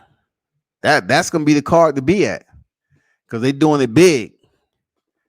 They doing it big that motherfucking night. So that might be the same card. I'm not sure, man. I'm not sure. Okay, that's what's up. Well, if that's the case, cool. That's what's up. Hey man, anybody put money on the Triller card this at the end of this week? Jake Paul fighting Ben Askren. I know y'all don't want to talk about that, but shit, it's gonna be down here in the ATL at Mercedes-Benz Stadium. You know what I'm saying? I mean, it's gonna be a lot more popular than what people think. Seriously. Because, believe it or not, Jake Paul getting paid more than some of the boxers are getting paid. It's weird, but Jake Paul is actually being taught. You have solid, certified, official boxers willing to step in and teach Jake Paul some shit. They just had a video of Evander Holyfield showing him some shit. Like, why Jake Paul? Like, why can't we get all these people to show the boxers all this stuff? Why can't the big names have these boxers that's unknown and show them that love. I'm not saying it don't happen, but man, this dude is getting mad love from some legends of boxing. They're treating this dude like he's a world champion already when he hasn't fought any boxers. This dude is getting video. Money talks, man.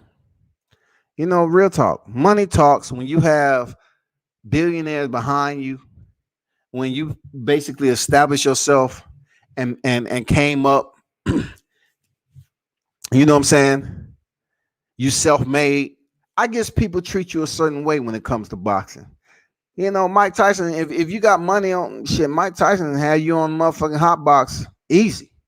See me, I come up there and I knock on the door. Mike's, who the fuck are you? I say, Mike, I'm World Combat Sports. I just want to come in here and see, can I get? Don't fuck you, man. You didn't even call. You need to call my people. You don't just fucking show up to my place. You're not ES News. Well, Mike, goddamn it, I just wanted to cover you, man. You're a legend. You heard what I fucking said, right? Get off my property. Get off my property before I unleash the dogs. You came to the wrong place, buddy. Shit, Mike Tyson be goddamn going off on the nigga.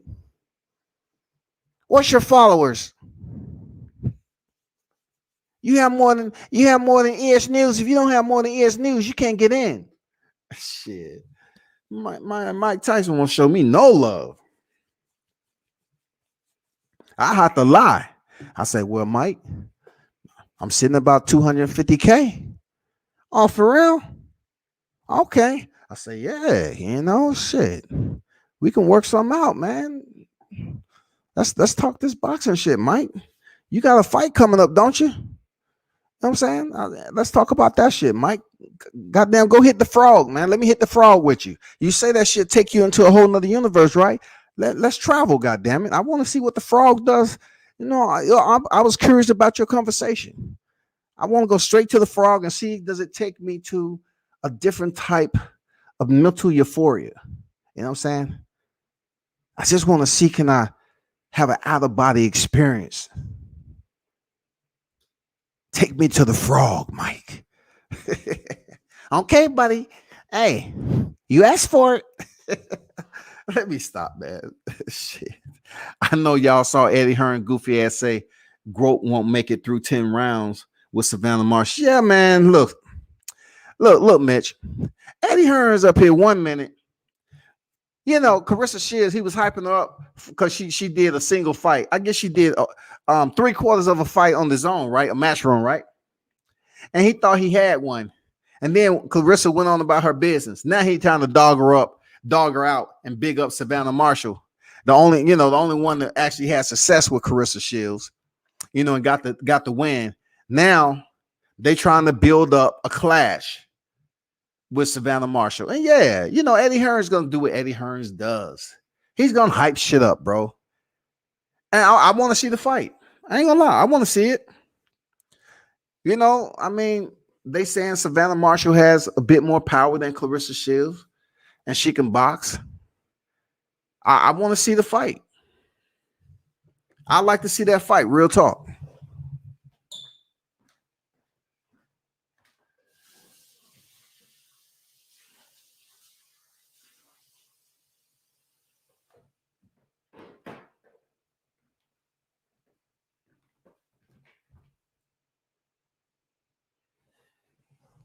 What's going on? What's going on, Red? Thoughts on Savannah Marshall getting her 6 consecutive KO, 10 wins with 8 KOs. Females don't normally KO opponents. Only Ann Wolf. True words, but I definitely wouldn't compare Savannah Marshall to Ann Wolf. Ann Wolf has some incredible punching power, but I can say this about Marshall. She is doing something that Carissa Shields hasn't been able to do.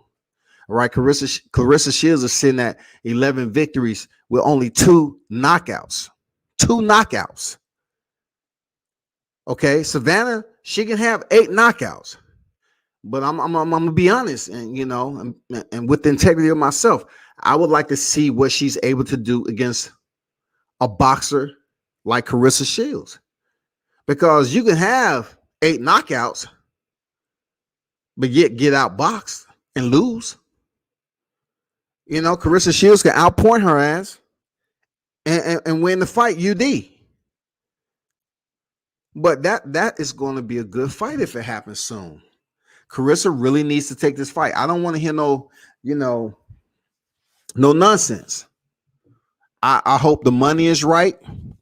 Carissa Shields is the A side. Let's don't bullshit ourselves. She is the A side. What she's been able to accomplish in her career is growth status. I know people are always gonna criticize the resume. True enough. But if the shit was so easy, why is she going around here doing it? Herself. Why hasn't anybody else been able to accomplish that in all these years? So you have to give her credit for that. You have to. I mean, it's incredible what she's been able to accomplish with just 11 professional fights.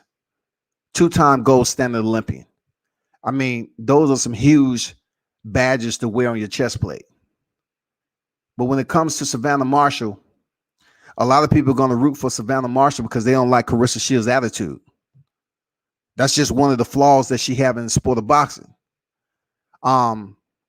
Is there a double standard when it comes to the men versus the women? Yes, because the men can talk shit all day long, but they kind of want the woman to still be feminine in a way, show her femininity and be classy, which is very contradicting to that of the counterparts as a man. So, of course, they're going to be going for Savannah Marshall. A lot of people. I'm not saying Carissa's not going to have anybody. I'm just saying Savannah Marshall coming on the scene. When it's a black and white fighter, people tend to draw in close together. You're going to see these channels up here start coming up with bullshit ass narratives to break down this clash. They're going to mention the same thing you did, Red. They're going to bring up the 10 wins with the 8 knockouts. They're going to bring out her knockout percentage. They're going to start putting those hypothetical scenarios in there. Can Carissa Shields withstand the power? And also, Red, check this out. They're going to bring in the fact that Hannah Gabriel dropped her with a right uppercut. So if she can be dropped by Hannah Gabriel, she can be dropped by Savannah Marshall. I'm telling you, they're going to bring in all those shit. They probably sit back and say, God damn, why he had to mention all those goddamn bullet points I was going to use? They're going to bring up all that shit. The only time they bring up Hannah Gabriel is going to be in this one right here. Because Savannah Marshall, she does have a high knockout percentage. And they're going to compare Carissa Shields when talking about knockouts to the Hannah Gabriel fight.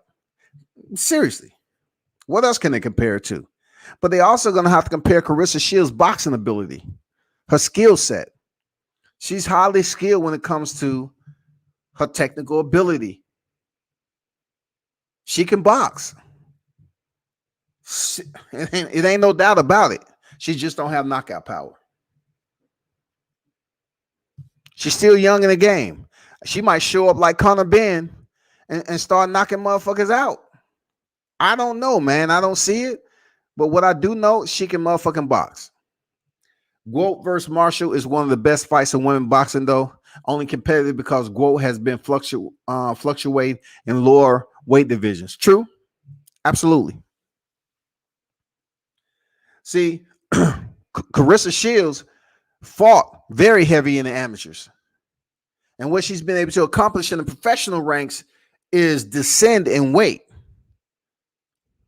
Balance the scales in lower weight divisions, sustain her professionalism, show up to the weigh-ins, make weight, then go in there and pick up the straps. That's somewhat like Canelo Alvarez was doing. But he was moving up, and Carissa came in at a heavyweight, and she was moving down in weight. Now, what's going to be more incredible if Carissa Shields is able to go down to 47? I don't think she'll make 35. She might come in here looking like Mikey Garcia with skin on bones and shit. And they have to check her pulse to see if she's actually living. She might just have that zombie status. You know what I'm saying? There's no way that she's alive. We see her standing up there, but we never seen Carissa at 135. I don't think Carissa can make 135 pounds just to prove a point. I don't think so. That's where it's going to come to a halt. I think she can absolutely make 47 if it's somebody down there that has a title. She's proven that she has the motivation to continue to, inject her legacy for the GOAT status. She's proven that. So hey, I want to see this Savannah Marshall fight too. Real talk. Marshall gets busy though. She is putting bitches down. Most of the women she has fought ain't been shit though. And that's the women's side of the house. That's the same. Look, the criticism you just used, Mitch, is the same criticism you're using it for Marshall, and they're using it for Shields. You know what I'm saying? It is certain women, right? What's different from the men to the women is the fact that the men have more of a depth. You know what I'm saying? The depth is much more deeper in the men's division when it comes to killers and the top ranking of so-called stars in the sport of boxing. The ranking, the depth of it is a bit more darker than the women. The women is a lot shallow across the board. It's very shallow. You might have one or two killers in that motherfucker. Seriously. So what you saying about, Savannah Marshall, same thing they saying about Clarissa Shields, man. It's just not enough depth of killers in the women's boxing for people to look at them and say, yeah, we like what Carissa's doing, but who has she fought? Seriously.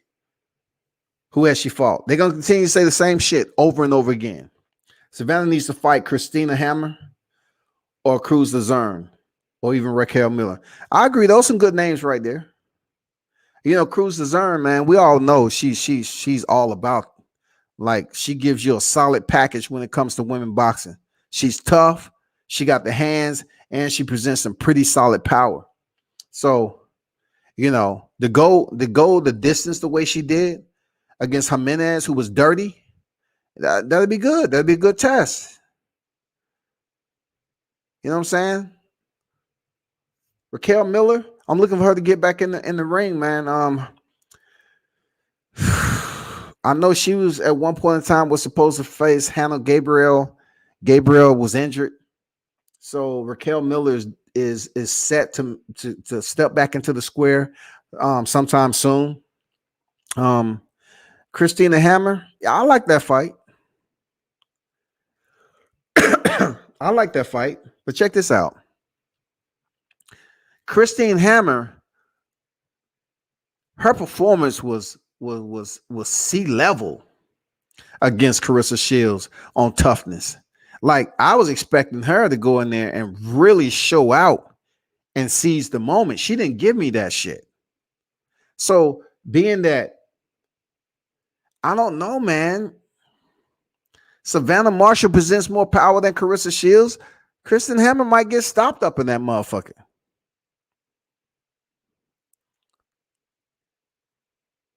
Christine, look, Christina Hammer might just be a little hammer in the tool shed. Savannah Marshall coming at motherfucker is the jackhammer, the one they use on construction road work. Christine Hammer showed that she's like a little motherfucking house hammer. Can you get the Christina Hammer? Yeah, I got some thumbtacks to put in the wall. Yeah, I want to put those thumbtacks up in there. Yeah. She's not really nailing down no heavy motherfucking hardware. Seriously. What's going on, Sir Ken in the building? World Combat Sports. Salute to the wrenches and salute to the chat. Smash the like button. Appreciate you there, Sir Ken in the building once again.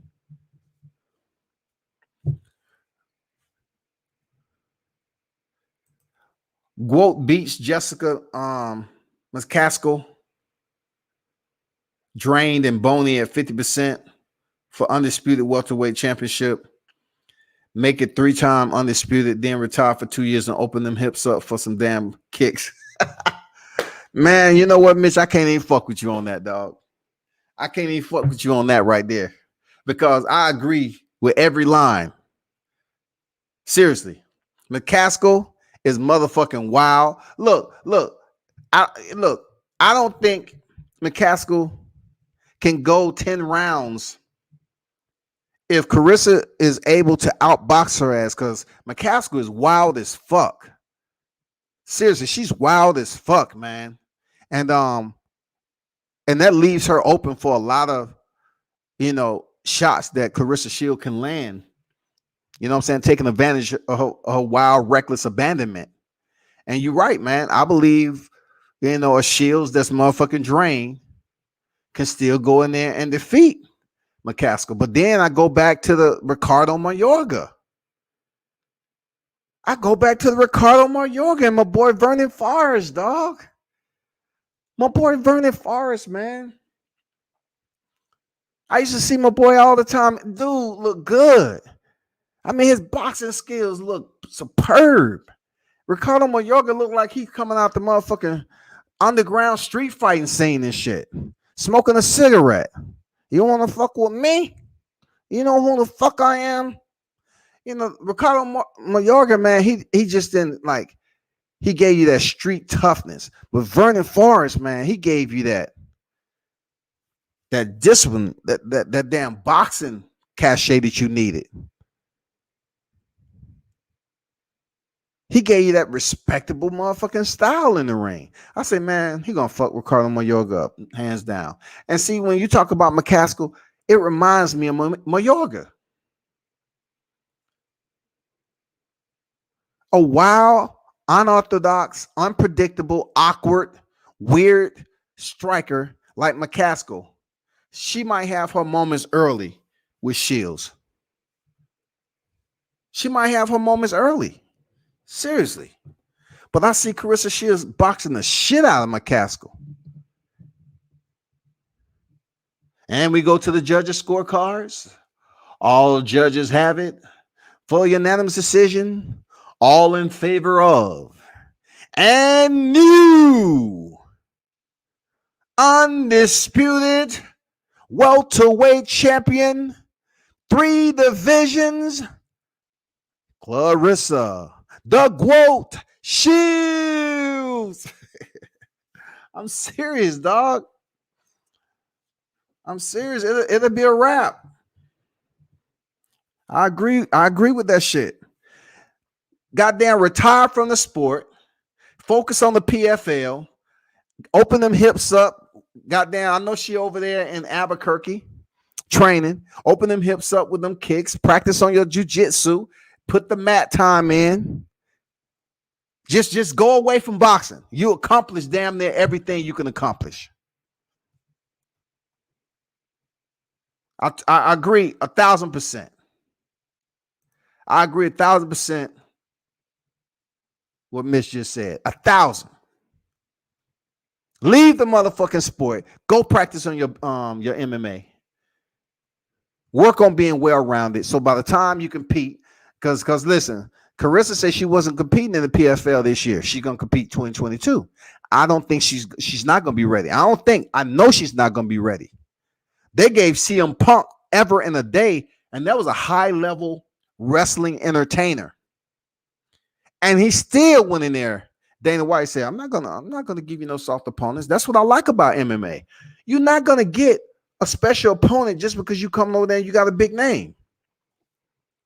Dana White matched him up with another fighter, a mixed martial artist, not a fighter that's a boxer coming over here with an 0-0 record to mixed martial arts. No, he matched him up with another mixed martial artist. And he was subbed out in the first round. Easy. Mickey Gall. Come back, she got to open them hips up. McCaskill is also 35 years old. Give me a second. I'll fact check. Yeah, man. See, the one thing about what made sense about that, her leaving the sports for 2 years, because Carissa Shields is still so young in the game, dog. She's so young in the game. What else is there to do? She look, what else is there to do besides face a man? And she doesn't have what it takes to face a man on the elite level because she'll get knocked out. And then the people be out here protesting. Ban men's boxing. Ban men's boxing. Ban men's boxing. Man, you will have every women movement possible over this motherfucker. Why are you here today? We here because did you not see what happened?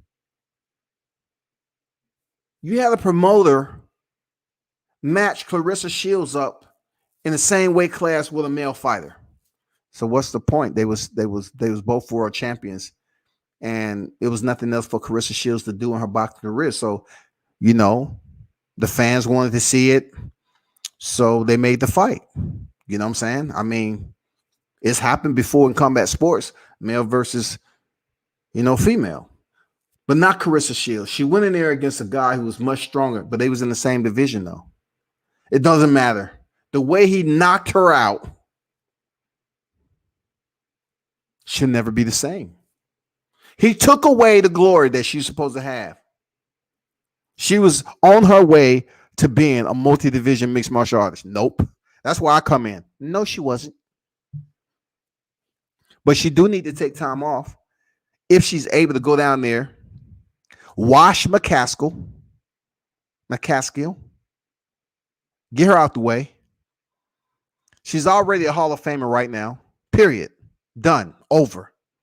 She go down there and pick up another, but I don't think she's going to get the fight, to be honest. I truly don't think she's going to get the fight. Mayorga had Forrest's number. Hold up for a second. I got to get to Andrew Charles. What do you think about next Triller card coming up? I like the moves Triller making. I think fighters looking for the exposure to a wider audience should look into fighting on one of their cards. I agree. Regis Procrace is fighting on Triller card this weekend.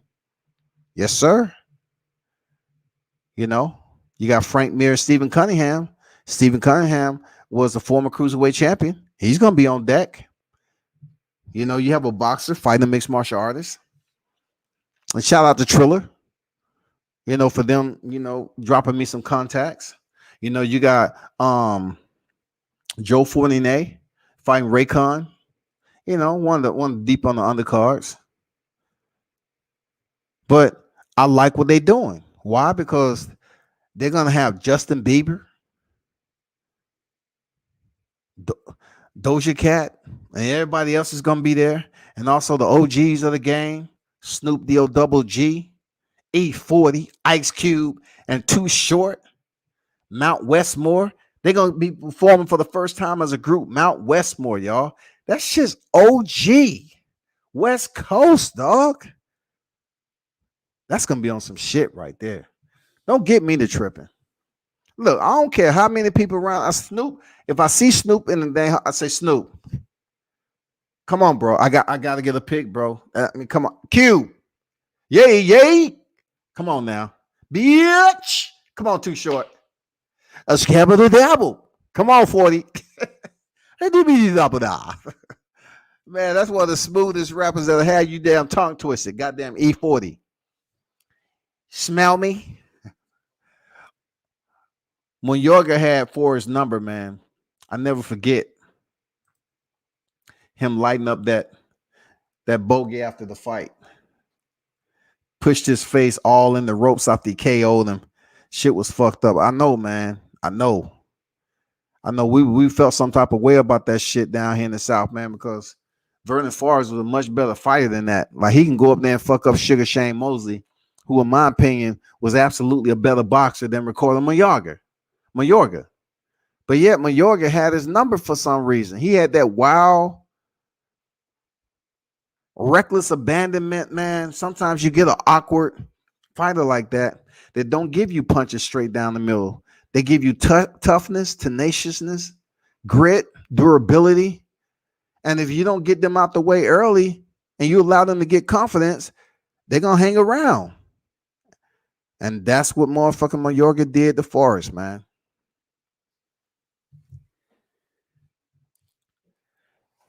If Holyfield fights on Teofimo's undercard, those numbers are going to be so inflated, Bob might tear up the contract and say, fuck it. Oh, my goodness. You ain't never lied on that shit. You ain't never lied. Well, Looking at Gio Lopez, and he is a PPV star. He is. So I'm gonna say, fuck it. He signed with me for 3 years. I'm just gonna goddamn let him go do what he gotta do, but I'm still gonna get a percentage. Fuck it. I'm not giving away money.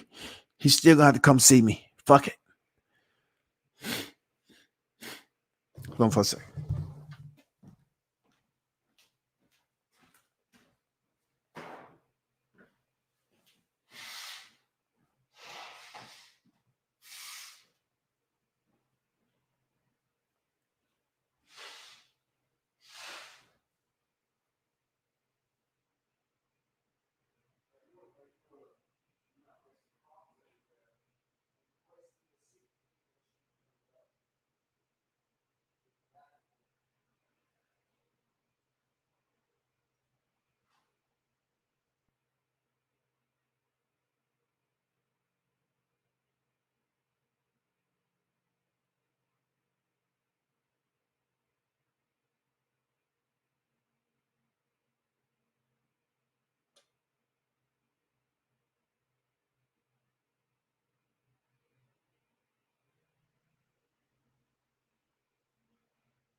All right, we back.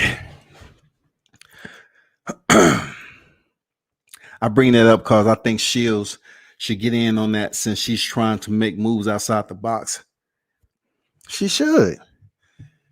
Look, it's only one other thing really that she can do in boxing, and that is drop down. But look, if Shields pull this off, right? Because she was saying that she was gonna box. She already had a boxing match. All right. So she's saying she was gonna, from what I understand, she's gonna fight MMA this year, mixed martial arts. She's not gonna be in the PFL tournament. She's just gonna, make her mixed martial arts debut. She said she was gonna box 3 times this year, I believe. I think one of them is gonna be mixed martial arts, if I'm not mistaken. You know what I'm saying? If I'm correct, that's what she said. So if that's the case, if she's able to because it looks like she got some pretty good weight on her right now. If she's able to fight mixed martial arts and then drop down to 47 within that time frame for McCaskill to have a pretty decent fight camp, and then go back over and fight in a boxing match, and that'd be incredible. That'd be some. Once again, that'd be some motherfucking legendary shit, dog. Seriously. That'd be some legendary shit. But in order for Carissa Shields to move the needle in women's boxing as far as pay, she's gonna have to basically allow other people to collaborate with her and have a voice of many instead of a voice of one. As long as she's a voice of one, I don't think they're gonna listen to her like they should. That's just my opinion. I'm not saying she can't make it happen. It's just going to be tough because, a lot of those cats that's at the top of the food chain in boxing, they really still don't have respect for women's boxing. Because they say, look at you, still fighting 2-minute rounds. So maybe you should continue to advocate with some other fighters, some big names, advocate to have 3-minute rounds and also 12 rounds championship. You know what I'm saying? I mean, you got to start mirroring up. I don't think you're gonna, get an increase in pay when you're doing less work. Like 2-minute rounds come and go quickly. So you need to add another minute on that and then increase the rounds to 12 max. Why not? Regis better do Red Cash dirty, or I'm not fucking with him anymore. Well, One thing I can say about Regis, man, he come with it. Like, when he came out of the tunnel in his last fight in San Antonio, man, he was just like energetic and everything, man. He had his mask on, all that shit. He was just walking with like this bouncy swag to him. He even touched gloves with us coming out, like, we're like, let's go, Regis, let's go. He was all hyped up and shit. And he went in the ring and handled business, got the stoppage. I think he's gonna do Ivan Redcash dirty, bro. I think he is, man. I think he's gonna do Redcash dirty. And then he fuck around and go in there and stop him. You know who he's gonna come for. He gonna talk shit about Tank when he put that sparring footage out that had Redcash on wobbly legs. You know what I'm saying? But I think he's gonna do him dirty, man. That's Regis. True Shield should do that. She should, man. She have very minimal left that she can do in the sport of boxing. Like, look, Carissa Shields nowhere close to 30 years old yet. So what the fuck is she gonna do? Collect titles later on in her career? I mean, I would think anybody. I think. Look, put it this way: if it was a man, if it was a male, right, a man that's in Carissa Shields' position, the pay would have been extensively higher. So they would have absolutely been making more money, enough to the point where they could have started, if they was Carissa Shields' age, right? They could have started their own promotion. They could have started, their own gym company, whatever. Carissa Shields, in my opinion, assuming she really can't do that, even though accomplishing what she's been able to accomplish, by the time she approaches the age of 30, it should be easy for her to have established some type of presence in the sport of boxing, like a promotional company, other entities, business related, that deals with boxing, some type of gym franchise or something like that. I'm talking about for what she's been able to accomplish. But I don't think she's made the type of money a male fighter would have made accomplishing those accolades to be able to do that. What else is she gonna do? There's no way I can see Carissa Shields boxing until late into her 30s. I can't see it. Not just to collect titles, unless somebody else comes in here, and there's some women that's coming up. Unless somebody else comes up in here, and by that time the pay scale has changed a little bit, and she's able to make millions. You know what I'm saying? That's the only way I can look at it. But for mixed martial arts, I'm gonna be honest with you. Just because she drops the ounces of her gloves to 4-ounce gloves, you still have to understand that the glove is made to protect the hand of the fighter. So her being a boxer and everything, I get what people are somewhat insinuating. They're saying that Carissa is going to have more power with 4-ounce gloves. Listen, you don't know if she's going to break her hands. There's a certain way you have to punch as a mixed martial artist. You know what I'm saying? You don't really sit down and commit like you do in boxing. Or else they'll set her up with feints, get her to punch, overcommit, and then change levels. Before you know it, they in on her hips, going for a takedown, inside, outside, leg sweep. It doesn't matter. So her boxing is much different in mixed martial arts than it would be if she was competing in the ring. I'm just putting that out there, Charlotte. Aaron Jones said, why is black women still holding on to that sexist pro-women mentality?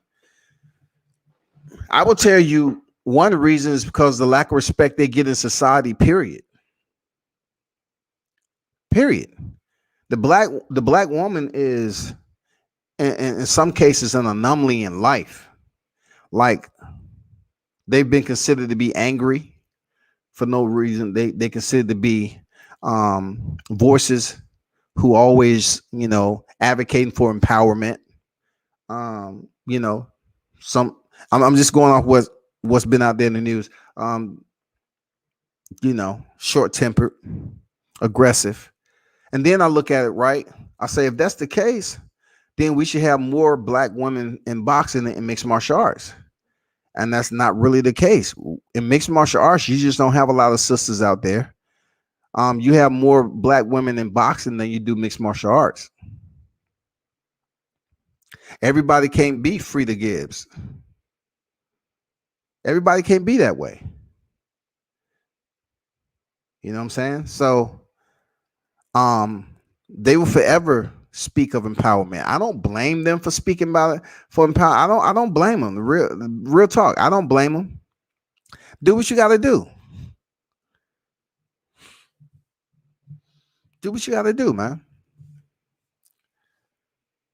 If Carissa Shields checked the ego at the door, dedicate 3-a-day sessions to wrestling, MMA, grappling, and kickboxing, and get lung capacity prepared for MMA cardio, then she'd be competitive on a high level. Facts. I agree. 3 a day? Whoo, shawty, what? 3 a days. Wrestling. BJJ. Oh my God. Both of them require, look, let's just narrow that shit down. Wrestling and BJJ. Both of them demand mat time. Both of them. Check this out. I say this to people all the time when I'm covering boxing and MMA, right? You have to go to the gyms and you have to actually learn some of this skill set to know how crucial it is, right? Peep this out, though. 2 areas of mixed martial arts you cannot fake. That is wrestling and grappling. Why? Because you need someone else to dance with you. Now, you're saying to yourself, well, what about Muay Thai, Taekwondo, kickbox? You can learn that shit without fighting anybody. You can learn that shit. Seriously, you can learn the technique. You can do all that shit. Boxing. You could be a damn good shadow boxer. You can hit the bag, learn the mitts, and never touch a soul. But for grappling, you cannot shadow grappling. No, you cannot shadow grapple. You have to have somebody there to remediate and learn. You have to be placed in certain predicaments and positions on the mat, whether it be top or bottom position. That goes for wrestling. That goes for grappling. You can go, wrestle a dummy all day long, but that dummy is not going to return and give you any type of remediated process to learn different moves, you know what I'm saying, different technique over and over again. You have to have a live body. With Muay Thai, kickboxing, Muay Thai, karate, kung fu, all that, you can learn that shit without having a live body. I don't have to put facts behind it. You know what it is, man. You can learn that shit without having a live body. You can be taught form.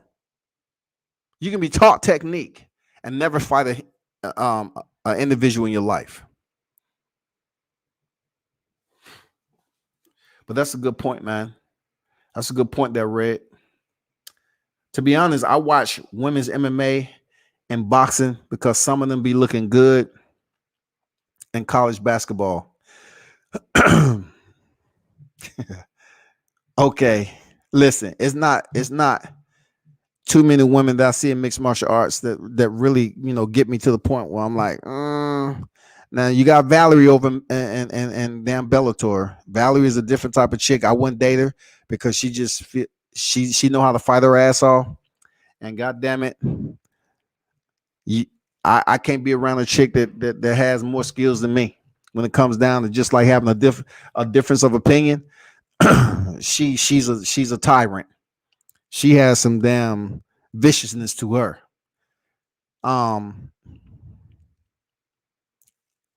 Angela Hill, she's sexy in her own little way, man. Trying to be respectful. Paige Van Zant, Paige Van Zant just went over there to bare knuckle fighting and fought my girl Killer B, right? Tay Starlings. And Paige Van Zant, man, she's always been that cute face that's had enough grit but wasn't able to make it to the top. But she's making crazy money outside of that. Like she went over there to bare knuckle, and for what my understanding was, she got like 350 to 400,000. I mean, she's one of the best looking females that was in mixed martial arts. You know what I'm saying? Rachel Ostovich. I mean, come on, man. That girl, she's on a whole nother level. I mean, she loses a lot. I don't think she's still signed with the UFC. She loses a lot, but she's still, she's still one of the best in the game when it comes to looks. You know what I'm saying? I can go on and on. I just don't want to get off topic because, even I like look, a lot of people sleeping on Rose Namajunas, but Rose, when she got her hair, she was sexy as hell. I'm not gonna lie to you. She was sexier than a motherfucker, man. Real talk. No doubt about it. Um, but if you talking about sports, man, women's volleyball, track and field, God damn. That's what it's going to take to cut down the learning curve, hard work. Yeah, she got to put in some look. I don't think many I don't think there's individuals that stay in tuned enough to mixed martial arts to know how difficult it is to have someone on top of you and you be on top of them, um passing the guard or working to pass the guard, working out of a bad situation, learning how, learning different counters, learning moves, 2 and 3 moves ahead. You know what I'm saying? Being put in chokes, knowing how to get out of arm bars, RNCs, different type of positions. It's just too many angles to discuss here behind the mic. It's going to take more than a year for Carissa Shields to put in the mat time to be effective. Period. Look at the video where she was light shadow boxing with Holly Holmes. Take a look at that video. Holly Holmes sent a left high kick to the head, the same one that knocked the fuck out of Ronda Rousey. She kicked up near Carissa Shields' head. Carissa, it was so quick, Carissa didn't even see it coming. She didn't even have a chance to move. That kick came out of nowhere. She set it up 1-2 feints with her hands. And before she knows, she done popped that leg up there. Just the same way she did Ronda Rousey. And just think about this, right? Ronda Rousey started the women's bantamweight division. That was the first division in women's mixed martial arts. Ronda Rousey, being a judo Olympian, she started it. She was one of the pioneers. Her and my girl Liz Camooch, U.S. Marine Corps, hoorah. They was the first fight. And Liz Camooch had her in the RNC, standing RNC. And Ronda Rousey was able to unlock Liz Camooch's feet because she had the hooks in. The only way that Ronda Rousey would be able to do that, it comes from practice. And being that she had a judo foundation, that grappling is associated with it. So she was able to work her way out of that. Not everybody that have somebody hanging off the back in a standing position will know what to do. But anyway, look how Ronda Rousey was able to win the title, opening up, right? And defended the amount of time she did. She defended 6 times, right? And how quickly women's MMA evolved, right? Look at how Amanda Nunes lost to Jessica I, a wrestler, early on.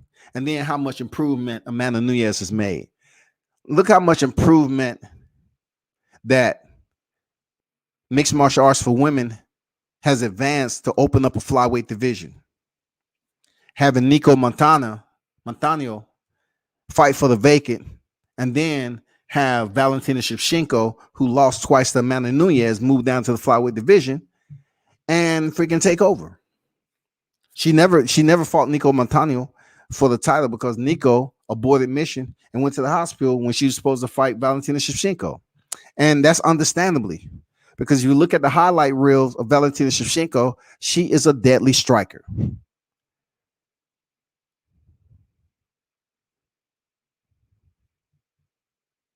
She is lethal. But I think one of the hottest divisions right now, in my opinion, is the strawweight division. Men don't have a strawweight division. Only the women. All right, next.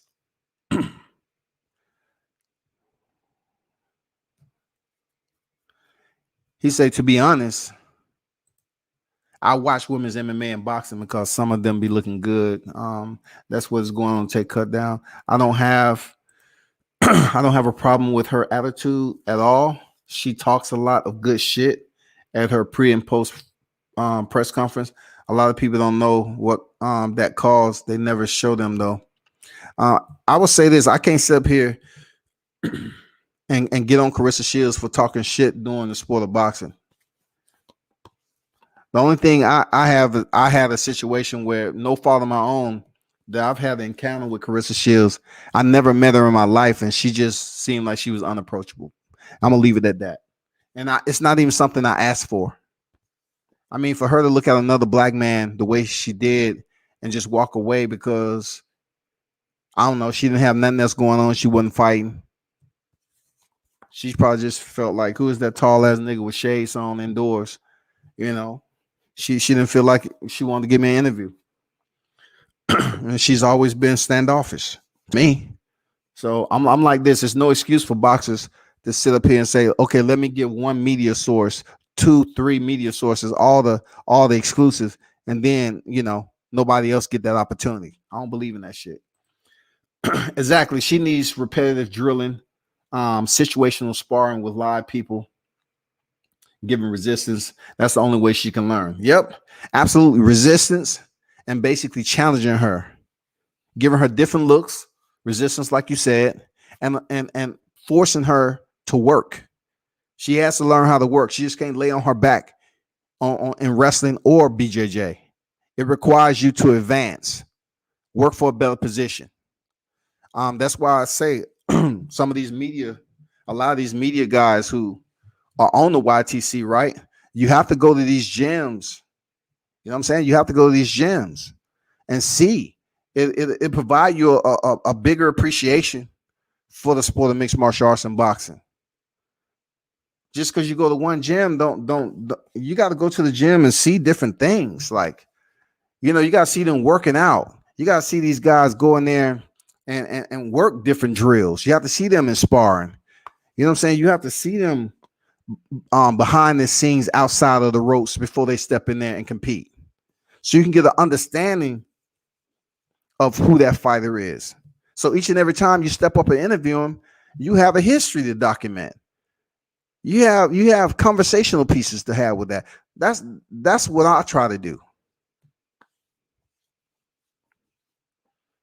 That's what I like doing. I mean, it's hard work. I ain't gonna lie. This is not something I don't have to retire doing this. It's hard work to do videography and motherfucking pictures. And if once you get in the groove, like in order for you to shoot a fight, right, you have to get in the groove, which is tedious. You have to get in the groove to kind of predict when a fighter is about to throw a combination or a punch. So if you're able to get it correctly, you will get the shot. You would get the shot. Seriously. Let me show you something right quick. Let me show you something right quick.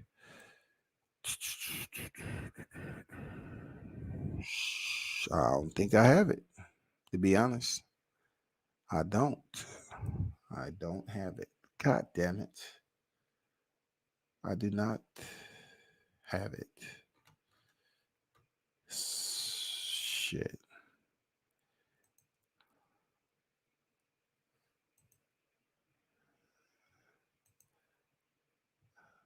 Okay. I might can give you one or two in comparison. Okay, let me show you one of Tay right quick. All right, let me show you one of Tay. Let me show you one of Tay. And then I'll show you one of being outside the ring and not being able to shoot a fight and get the timing down. Okay, I got good two for you. So I'm just gonna give you two examples right quick. It's not gonna take long. All right. It's not gonna take long. I mean, y'all need to understand this. This shit is hard fucking work. I need to understand this shit. This shit ain't easy. Shit is motherfucking hard work, shawty. So let me I got this one, and where's that one that I had to tell you right quick? I'm gonna show you how the slip of the shutter can leave you off.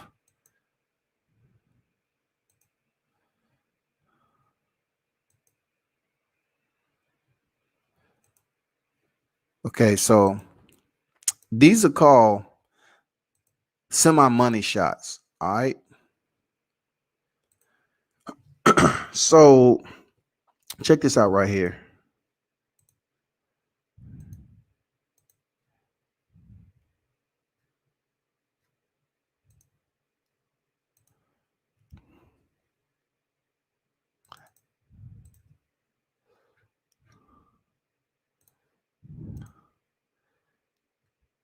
So this shot right here, right,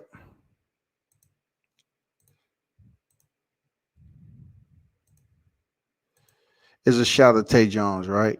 Let me take that comment down. So this is a shot of Tay Jones, right? And his opposition. But the one thing I want you to understand is that his glove is not touching the body. That was almost a good money shot. There's no blur. There's no nothing except from the lights, from the bulb of the lights. And sometimes you can't stop that because they have to have lights over the ring. You know what I'm saying? But the glove ain't touching the body. It came close to being a money shot, but not exactly. So this right here, if you look at this shot right here, this is considered a money shot, even though the punch is on the outer side of the viewer that's looking at the shot. So this shot right here is shots that you want. You want shots to try to predict. Like this fight right here was back and forth. Oh boy in the red and the white trunks ended up being knocked out cold.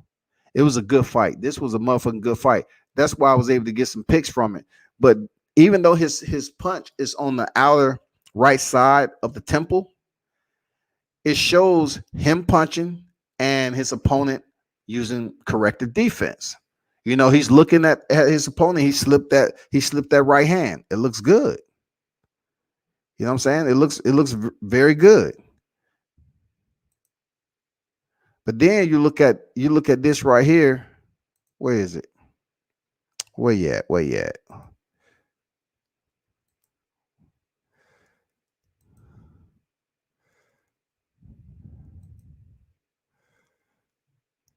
Where's the money shot I was looking at?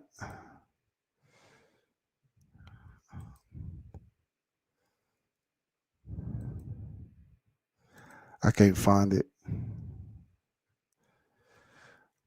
Okay, I'll show you one of another boxer.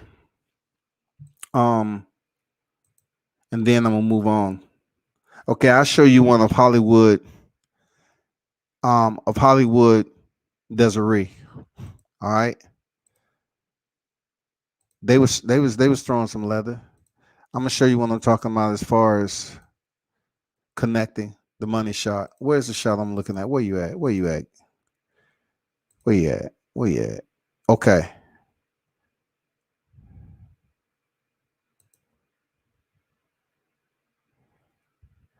Now I'm gonna show you what happens in boxing sometime when they throwing the damn left hand at the same time. This is somewhat considered a money shot too. And this will be the last one I show you because the rest of the all the edit shots I did already, they're on my hard drive. So Let me go back up here.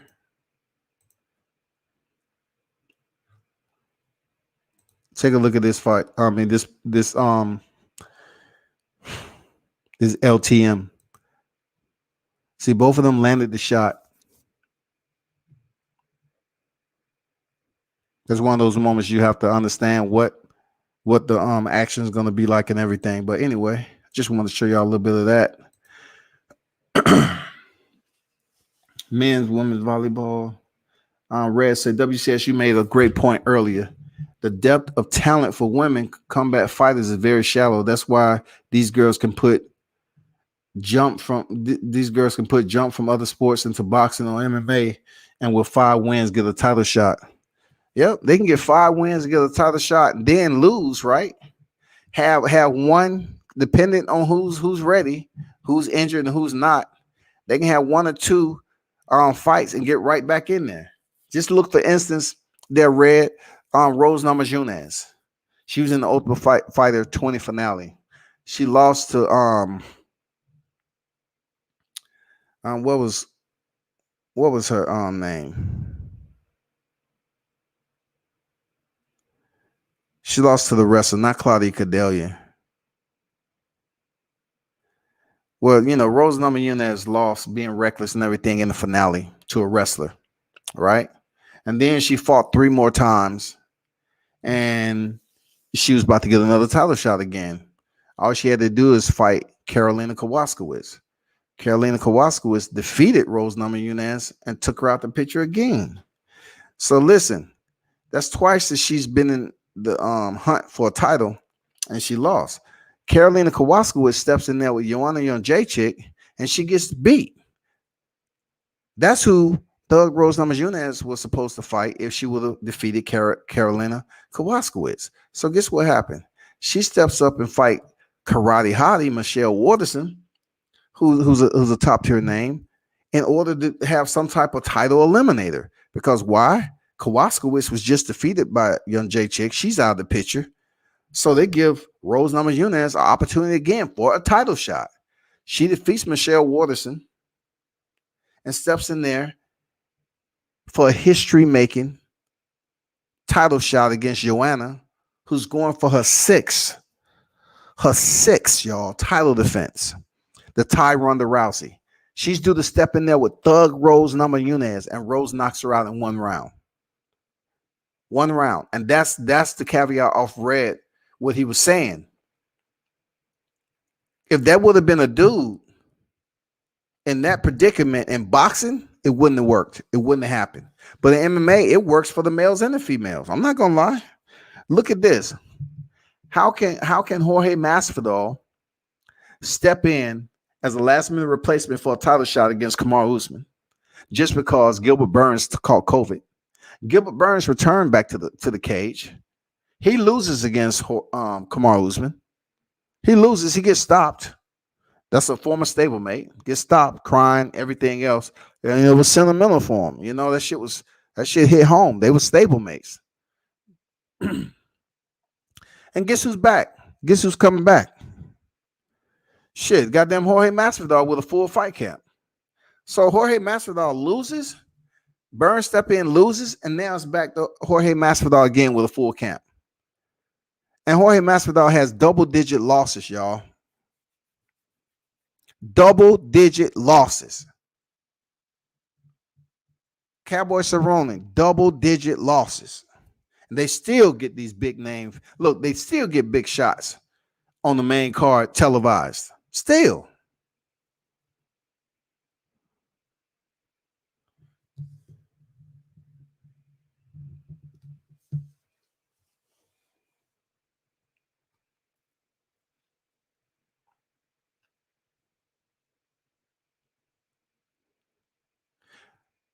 Tate said he hit him with a left hook, though. I touched him to the body, but was bringing the left hook. Yeah, I try my best. I mean, like, what another thing they don't understand, Tay, is that the fighters are not always fighting in front of my view. You know what I'm saying? It's called LOV, my line of vision. The fighters are not always fighting in my LOV. So I have to, if I have the space in this particular fight, I had the space just from one corner to the next, which was 2 feet apart. I was able to get some different shots. But the fighters sometimes they do a lot of work in the opposite motherfucking ring, and you can't get no quality shots. But the reason why I wasn't over there on the outside because they had tables lined up against the ring apron. Every promotion is different. And that's the shit I'm talking about. It's multifaceted to doing this shit by yourself. You got to deal with the media. You have to deal with the structure of the promotion. You have to deal with the commission. That's why you have to get in the system of familiarity with these people. Camera angles are everything when you want to create narratives. Yeah, man. I'm telling you, I challenge anybody. A lot of cats on here cannot take a camera and shoot a fight, multiple cars of a fight, and know how to shoot in manual. I'm gonna tell you just a word of advice. It's not as easy as you think. And like somebody told me before, nobody give a fuck about this. Yeah, they do. They do. They give a fuck. These fighters give a fuck. They do. If somebody can take a picture of you and catch you in the moment of them landing a shot, the super money shot is when you can torque the face of a motherfucker. You land the shot and you can torque the face. That takes practice to get. That's all I'm saying. You gotta kind of kind of get the rhythm of the fighters if they're gonna engage every time they come close together. Is it just gonna be a boxing match or are they gonna hold? Pictures with a lot of holding don't look good. It's just nothing to it. I'm gonna just be honest with you. It's nothing I can get from it. Sparza, yeah, Carly Sparza, man. Carly Sparza defeated Rose Namajunas in the Ultimate Fighter finale. And she subbed her out. And the crazy thing about her subbing her out, right, is that Namajunas basically won 3 of her fights leading up to that finale by submission. By submission, y'all. You hear me, Red? She was up there subbing them out, Shawty. I say, damn, man, it's gonna be a good fight. You have Carla Esparza, who's a wrestling background, and you got Dan Rose Namajunas grappling. It's either gonna come to the feet, and then Carla Esparza has pretty good boxing too. Man, they went in there, and Rose was just reckless with it. No composure, patient, discipline. She was doing some running, flying kicks. It was just reckless. But she ended up getting her title shot. And God works in mysterious ways because when she was able to get her title shot, she shut down the winning streak of Joanna Jędrzejczyk. She shut it down. She's never been the same since. Never. She's never been able to pick up a title since. Rose Namajunas single-handedly brought down Joanna Jędrzejczyk. She was the one. Because she's fought several times after that. They're giving her title shots. Giving her title shots. When I say giving her, man, they gave her a rematch immediately with Thug Rose Namajunas, right? She even fought Zhang Wali. She went up there and fought Valentina Shevchenko. I mean, come on, man. I think she fought Jessica Andrade. They gave her so many times for a title, dog. Real talk. They gave her so many times for a title.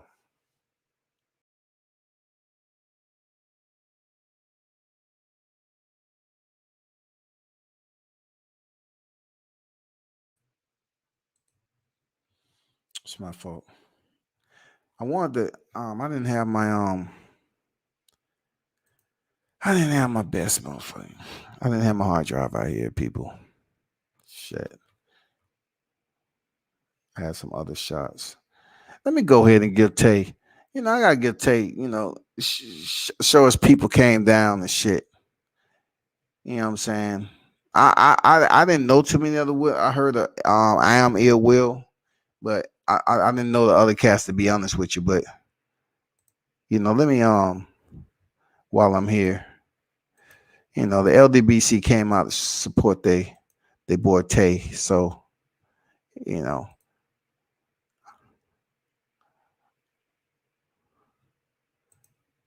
I even, took a picture, just because it was post fight. It came down to support. So, some channels should understand how that works. So show some of that genuine concern to put in the miles, man, and come down here, and support your fighter, dog. And don't be asking for motherfucking Groupons and shit. Man, the only way I'm gonna be able to go down there, you give me a Groupon. That shit costs money. It's the pandemic. But check this out right here, though. That go part of the LDBC Bronze Bomber, and don't know the two other light skinned cats in the back, but they did come down there and support Tate Jones doing his fight, and that's good shit, man. The real ones would do more than what is required. If you ask. So, yeah, they was down in the ATL, man. That's post fight knockout. Tate Golden Wars Jones, getting his 5th professional victory in the building. Heard Rose comments about Wally Jane, and yeah. The red is better than dead. Yes, sir. I did. It's not going to be a hard hit on PR, man, because believe it or not, I look at it like this, Red. You have other countries that wave their flag colors around all the time. You don't have people in the U.S. running a flag because our bond as a nation, the country is not as tight as other countries. You know what I'm saying? They wear their colors, they wave their flag and all this other stuff. And, they put up their channels to represent where they're from. But us, we've seen it all before. So we just don't really grab a U.S. flag and run down. Chris Weidman did it. Chris Weidman did it. I think Ronnie Coleman at one point in time did it. And also Tito Ortiz, he did it. He represented the U.S. flag. But we just don't see it often. So being that Rose Namajunas is Lithuanian, she just felt that she should talk on it. I don't think she's prejudiced at all, but she's not the first to talk about the communist regime of China. I mean, a lot of people don't like putting politics into professional athletics, but it happens. Professional sports, but it happens. It happens. Come on, it happens, y'all. It happens. Just look what happened to the Los Angeles Clippers, man. With Sterling. Sterling was up here talking his shit. And, they forced him out as an owner. You haven't heard from him since. Where is he? Where is the shut up and box? Where is he? Anyway. Yeah, man. Stay tuned. It's gonna be another busy week. I'm not gonna lie to you. Shit has been picking up. Those of you that dropped me some in my inbox, I appreciate you, man, that you understand that the work that goes into this and supporting the fighters and everything. Shout out to the fighters, man, who showed love. Believe me, I put it on the mic. When you do work for the fighters, you have a passion and it's genuine. It's good to see a fighter shout you out just for the pick that they took. I appreciate it. You don't have to do it every time, but it's a shout out for the fighter. It's not going to get me 1,000 motherfucking views. That's not even the point. My point is just showing genuine appreciation. That's all. I appreciate that.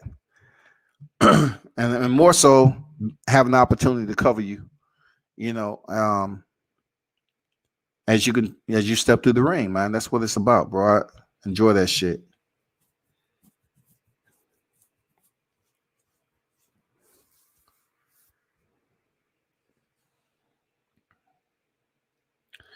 But people, it's 11:01. It's been a pleasure. Look, I'm posting more videos. Be sure y'all check out my YouTube and check out my videos. And look, it's something special about those videos. They have a share button. It's not going to hurt you if you have a group to share the video of these fighters, especially they fighters from your own town. You know what I'm saying? And fighters that even if you're not in the A and you support the person who's doing completing the media. Put the videos out there. Share the videos, man. Share the videos, dog. A part of me say, damn, I just want to record the whole fight. But what people ain't gonna tell you is a picture does go a long ways. It does go a long ways. It's according to how good the picture is edited. You know, putting your little sprinkles in there with editing and everything and make it look a little bit different. And then you have that attachment. You can use it for different shit. Your thumbnails or whatever the case may be. But yeah, man. Yeah, man. It's getting about that time, man. This weekend, I'm just gonna let you know I will be in Mercedes-Benz Stadium. All right. So I got an action-packed week. Once again, um, I will be going hella live Thursday, Friday, because I'm on the hunt for some interviews. I'm not gonna tell you where the host hotel is at, anything like that. I'm not gonna do it, but I will be there, and I'm definitely gonna try. Believe me, I'm going full speed. If I see certain individuals that I know that's gonna be in the building, I'm definitely trying to link up with them. I'm definitely. That's why I'm hoping my throat is good. You know, I hope my throat is good by that time, and I'm straight. But I look forward to y'all continue to support the channel, man. Appreciate all of you that tuned in once again. I would definitely try to keep it a bit more consistent, but when I cover a car, I come home and have to do these damn video edits and picture edits. I have to go through thousands of pictures and pick out the ones I like. That's how it works. And then I have to edit them motherfuckers, save them, and then submit them out to the fighter all at once in a group. You know what I'm saying? So it ain't easy as you think. But you know, when you have a passion and put the frame, the lens, the moment, which was just really my photography company that I haven't even really put out there. When you hear me lens the moment, that shit is trademark. So go ahead and use it if you want to. Hey, and Tay, I should be getting some of that paperwork back real soon, Shouty. You know, it's gonna be a motherfucking. We'll talk about that later. I should be getting some of that final paperwork back. Shit, but we'll talk, man. You know what it is. Y'all hold that shit down, man. Keep it lit. I will be up there on deck with Triller. I'm definitely gonna try to get you the Jake Paul interview. I'm trying to get you, you know, all the hype. If I can get a hold of any OG, any of them. For what I hear, they already down here. But I'm gonna try to do it. Music ain't my motherfucking thing, but goddamn it, I've been living long enough that I can find some shit to talk about. I can find some shit to talk about with the OGs. Mount Westmore, for real. But y'all turn up and tune in to World Combat Sports. I'm out, man. Check back with me later on. I'll be posting the remaining of the videos, Haven Brady, and have some other videos. Other interviews I was able to do too. So just give me a moment to post those on YouTube and share them, man. Share them. You know, hit the like button and share them. I need for y'all to, you know, really start sharing this shit, man. Appreciate you.